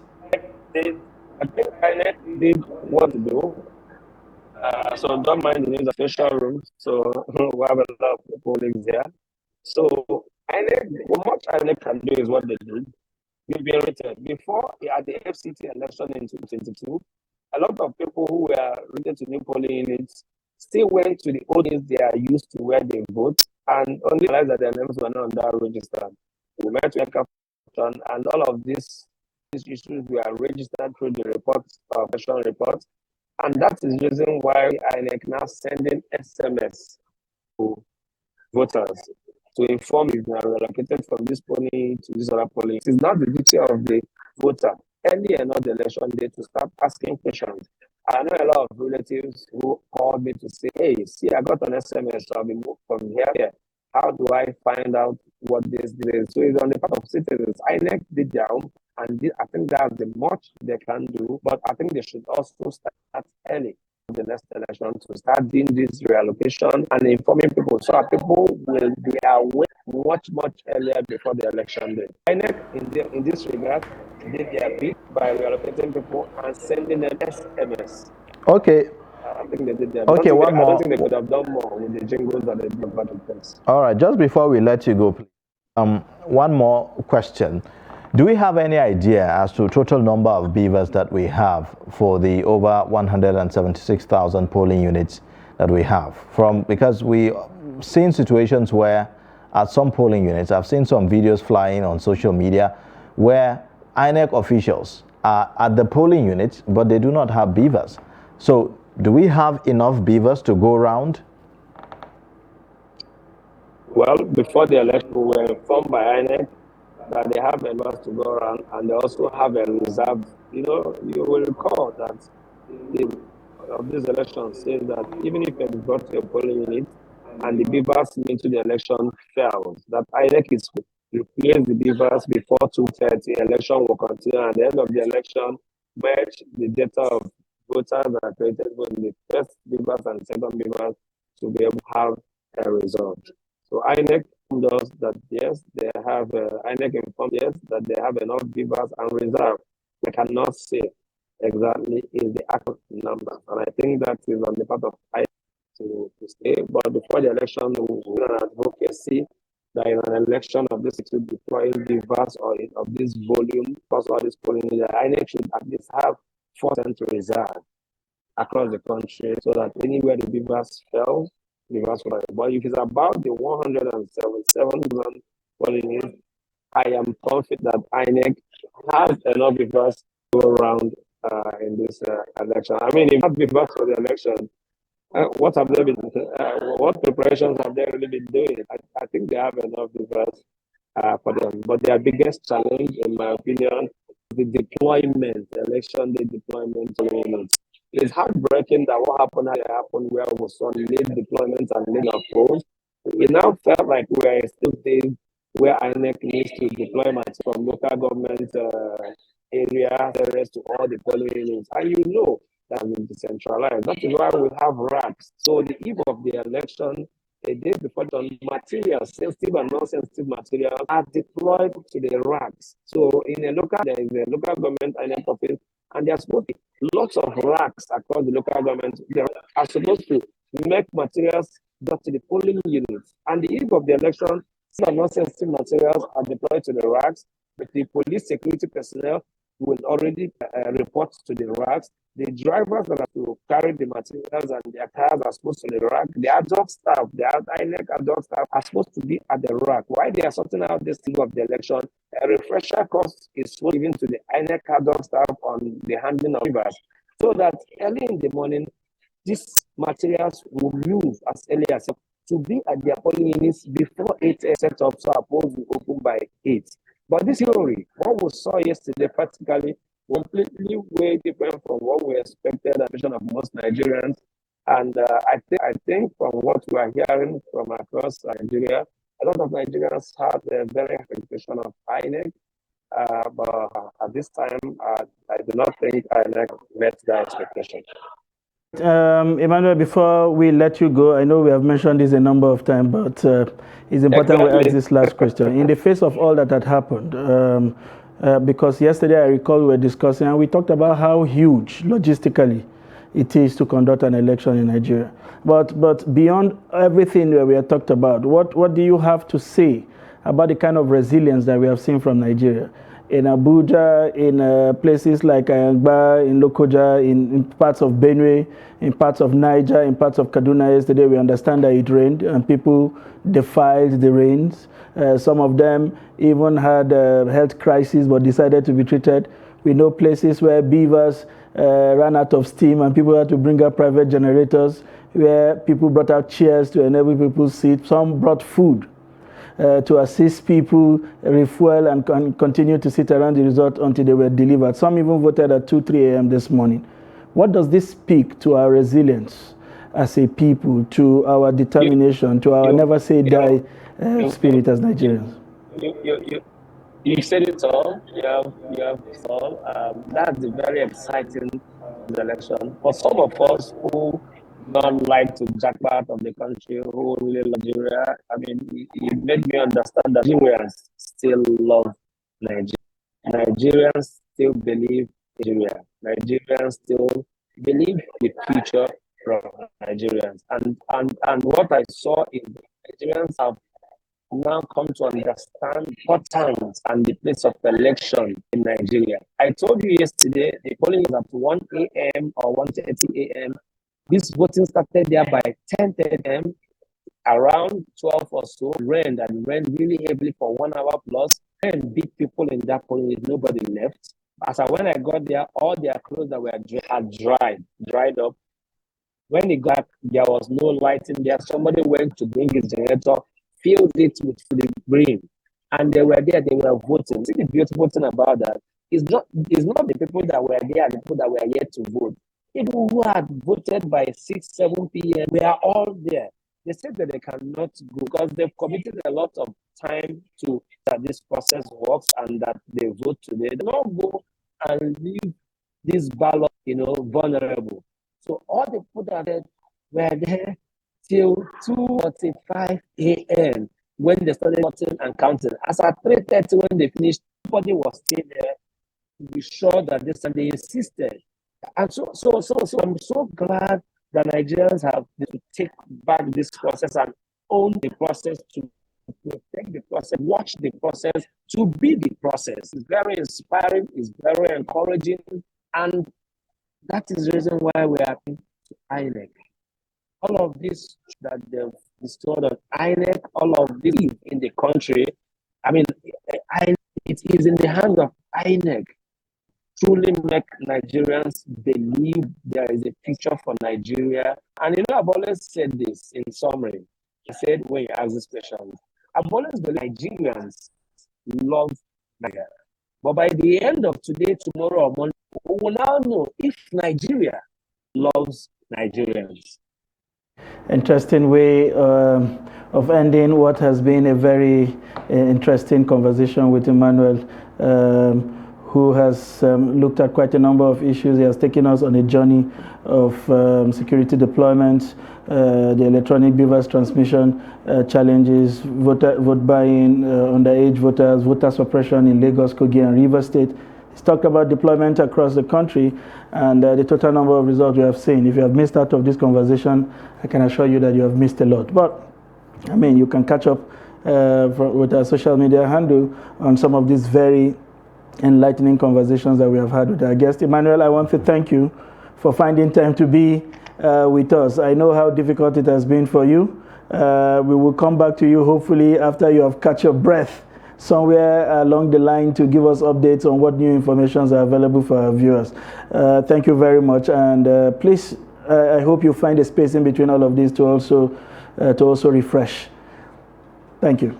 Thank you very much. Thank you. I appreciate it. Well, very interesting perspectives and feedbacks and updates, from the field. You could see probably the man has not slept all through the Obviously. night. from the way he's looking. With 20,000 foot soldiers across the country and taking reports almost every minute, you can barely have a moment of rest. All right, now we'll take some more updates from the field. We have Jimmy standing by with some more updates for us. Hello, Jimmy. Good morning. Good morning. Thank you so much for joining. What's the situation in Benue? It's been quite an interesting journey, isn't it? Exactly. Like you said, it's been a long day. And, it did actually run into the night. And we're at it again this morning. As I talk to you, I'm at the NS headquarters in Makurdi, venue for the collation. The information we got initially was that it's going to be by 10, but when we came here, they actually said it's been shifted to 12. And so we're waiting. The party agents are here. I've spoken to some of them who said they were satisfied with the situation in the field and they're waiting for the results. I also spoke to some observers who said, of course, the outing in Benue State was good. Just like I reported it yesterday, where I visited, it was peaceful and commendable, a plus to INEC, from previous polls. And so the results is being awaited from what I gathered from the INEC spokesperson, is being awaited from the 23 council areas of the state. Okay. Because one other thing that happened yesterday was that some or many polling units couldn't start as scheduled. Okay. At 3 p.m. particularly, yeah. Okay, Jimmy. Other than, aside awaiting these results from the local government, how has the Beavers performed with regards to the electronic transmission of results? Can they confirm at this time that they have the electronically transmitted results? Yes, that's the talk. That's one of the questions I asked the agents here. At least I got agents from the 3 major political parties here, and they also confirmed that there weren't issues. And where I visited, at least I was in 3 local governments yesterday, visiting 3 different polling units. I couldn't find any issue of such within us here. But I won't say, because Benue State is 23 local government, like I said, some living quite, far from where I went. So I wouldn't say for them, but where I've not heard of any issues of beavers selling any. What I found in Konshisha local government yesterday was this idea of logistics not up to what they were expecting, and so they couldn't start the polls on time until about 3 p.m. So that ran into the night. Did we have incidences where voting lasted late into the night in any part of the local government? Yes, in Konshisha local government, like I said, what happened was that after it was distributed at the ward headquarters, it was discovered that some of the logistics were not enough to go around to the polling unit, and so they actually hold back, reach out to INEC. And so before the INEC reached back to them, it was already deep into the day, and so their own election ran into the night.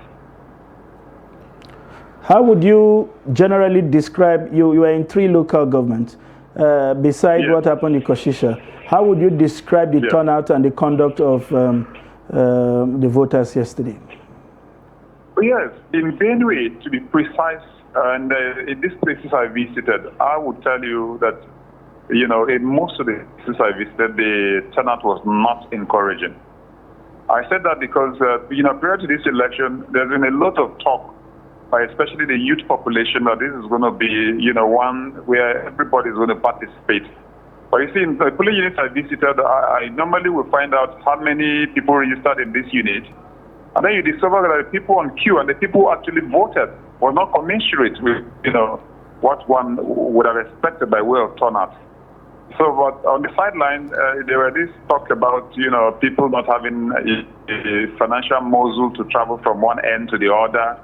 And so the financial or cash crunch is blamed for that, because before the election, we sent reports where the youth said they were eager this time around to make sure they participate in the polls. But the turnout generally to me was nothing to talk about. In a state that, of course, we have 2.7 million registered voters that have collected the PVCs. I don't think at the end of the day, and I'm sure you will see the reflection of the result that the turnout was not a reflection of this PVC collected. All right, thank you, Jimmy Azande. We hope that you continue to keep an eye on developments in Makurdi, and we will come back to you somewhere in the course of the program to get more update from Makurdi. You do have a nice day ahead. You too. Thank you very much. Thank you. Well, so, interesting feedback. Yes. We talked about cash crunch, whether or not it's going to have an impact on the turnout of voters. Well, we are yet to see how the overall turnout is going to be. But I mean, if what Jimmy said is anything to go by, then it looks like there have been an impact on voter turnout. Because yes, like he said, there's been a lot of expectations. There've been a lot of high hopes expressed by, fresh voters, if you may, first-time voters. And I think the other thing that is clear from his explanation is also the fact that the people who are taking on this heat from the cash crunch are largely people who are choosing to vote outside their place of residence. So he talked about moving from one place to another. If you are registered around a polling unit that is largely 5-10 minutes walking distance from your house, then that should certainly not be a problem. Not be a problem. All right. Well, we'll continue to take updates and feelers. We right now have Abdul Karim from Ilori, who will be giving us an update from that part of the country. Hello, Abdul Karim. Good morning. Yes, sir. Yes.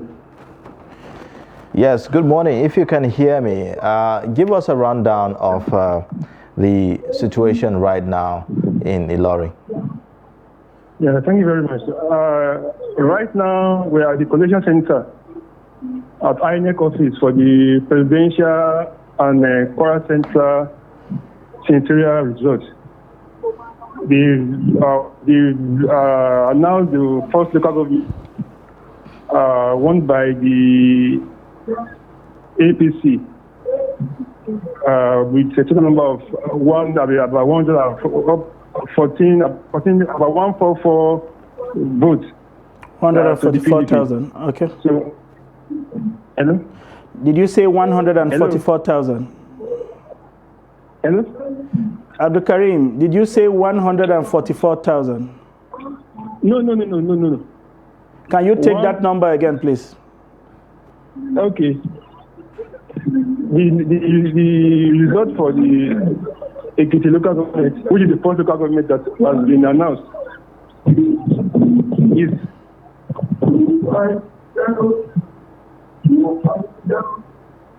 100 and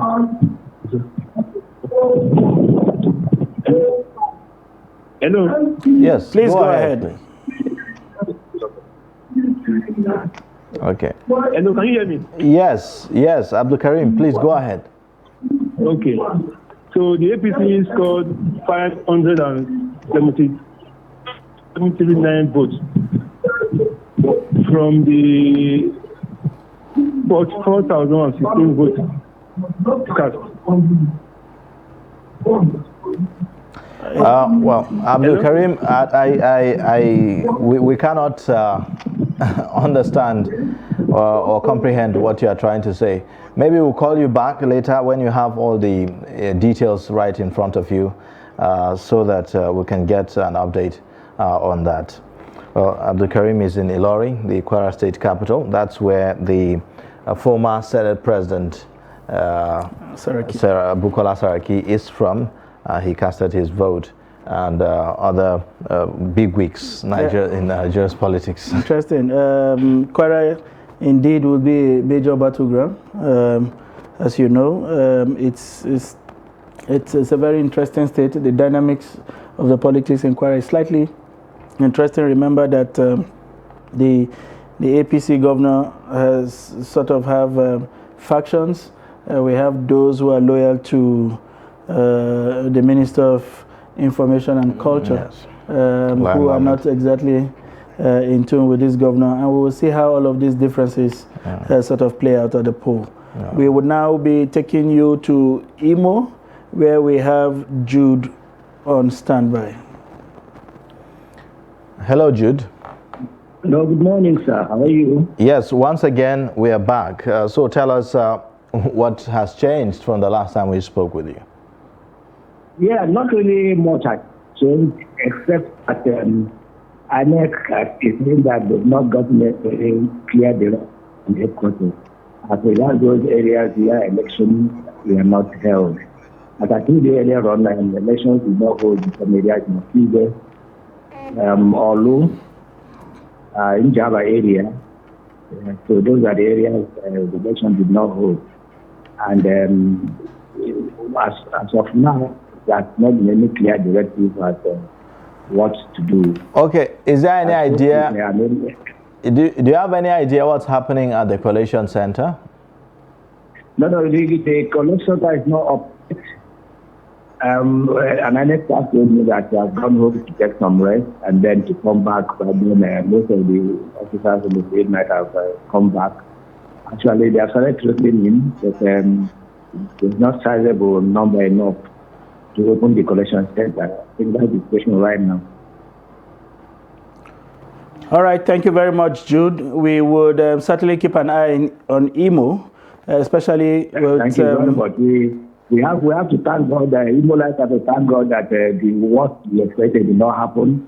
And I also recommend the security agencies. They were up and doing. There was no harassment. In fact, they displayed high sense of responsibility. Yes, and all that. So yes, we commend them for that. Thank you. We are indeed happy, if you like, about how generally the conduct of elections have been across the country. There were doomsday analysis that suggested that this country was practically going to unpack in the face of the 2023 elections. Even up to 24 hours to the elections, there were quite a number of analysts who were not optimistic about this election holding. But both INEC and the presidency... Actually, in Imo, there were quite a lot of apprehension. And that was why early in the morning, people were skeptical to go out. People started going out at morning walk until afternoon. Yeah. All right. Thank you very much, Jude. All right. Thank you very much, Jude, and ensure that you are safe until we get back to you later in the day. Very well. Thank you. Yeah.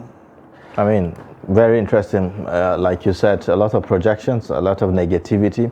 And this just shows how misleading sometimes some of the information that we've seen, especially on the social media space, can be in terms of the reality versus, well, we cannot also rule out the resilience that Nigerians have shown. Not because there were no chances that those problems could happen, but they were willing to take it all on. People defy all kinds of odds. The ones who stayed back, we know of colleagues who went out, whose relatives suffered one kind of attack or the other, either from the excessive dust or from the rain, sudden rain, and all of that, but they still stayed back. Nigerians have shown, like some of the analysts have said earlier, that they love this country beyond the crisis that they see. And if we can get leadership right, perhaps we'll begin to recover some of our brothers who have jackpot out of this scene. It's been a wonderful, what we would describe as first half of this morning, bringing you updates from where we left off last night on what had happened within the period we went off. And now we have gotten an update from everywhere across the country of what appears to be a calm situation. There are anxieties about the result nonetheless, but we are very confident that INEC is listening. Whatever they need to do to take care of the glitches that we have seen in the system is currently being done. We also understand that the election will go on in a number of places. We can readily confirm Warri and about 144 thereabout polling units in Bayelsa. We want to urge viewers who have not had the opportunity to vote in these areas to go out and exercise their civic duty and be counted in what appears to be a very monumental and close to call election in our national history. We will take a break at this point and return by 1, where the Nigerian Decide studio will bring you all of the latest, including the opening of the coalition, the National Coalition Center by the INEC chairman. I am Sunday Michael Ogu. And I am Ayuba Ilya. And in the meantime, we'll be having the news updates at 12, so do stay tuned. Don't go away just yet. We're also expecting information and update from the INEC chair within the hour. So please stay with us. Bye for now.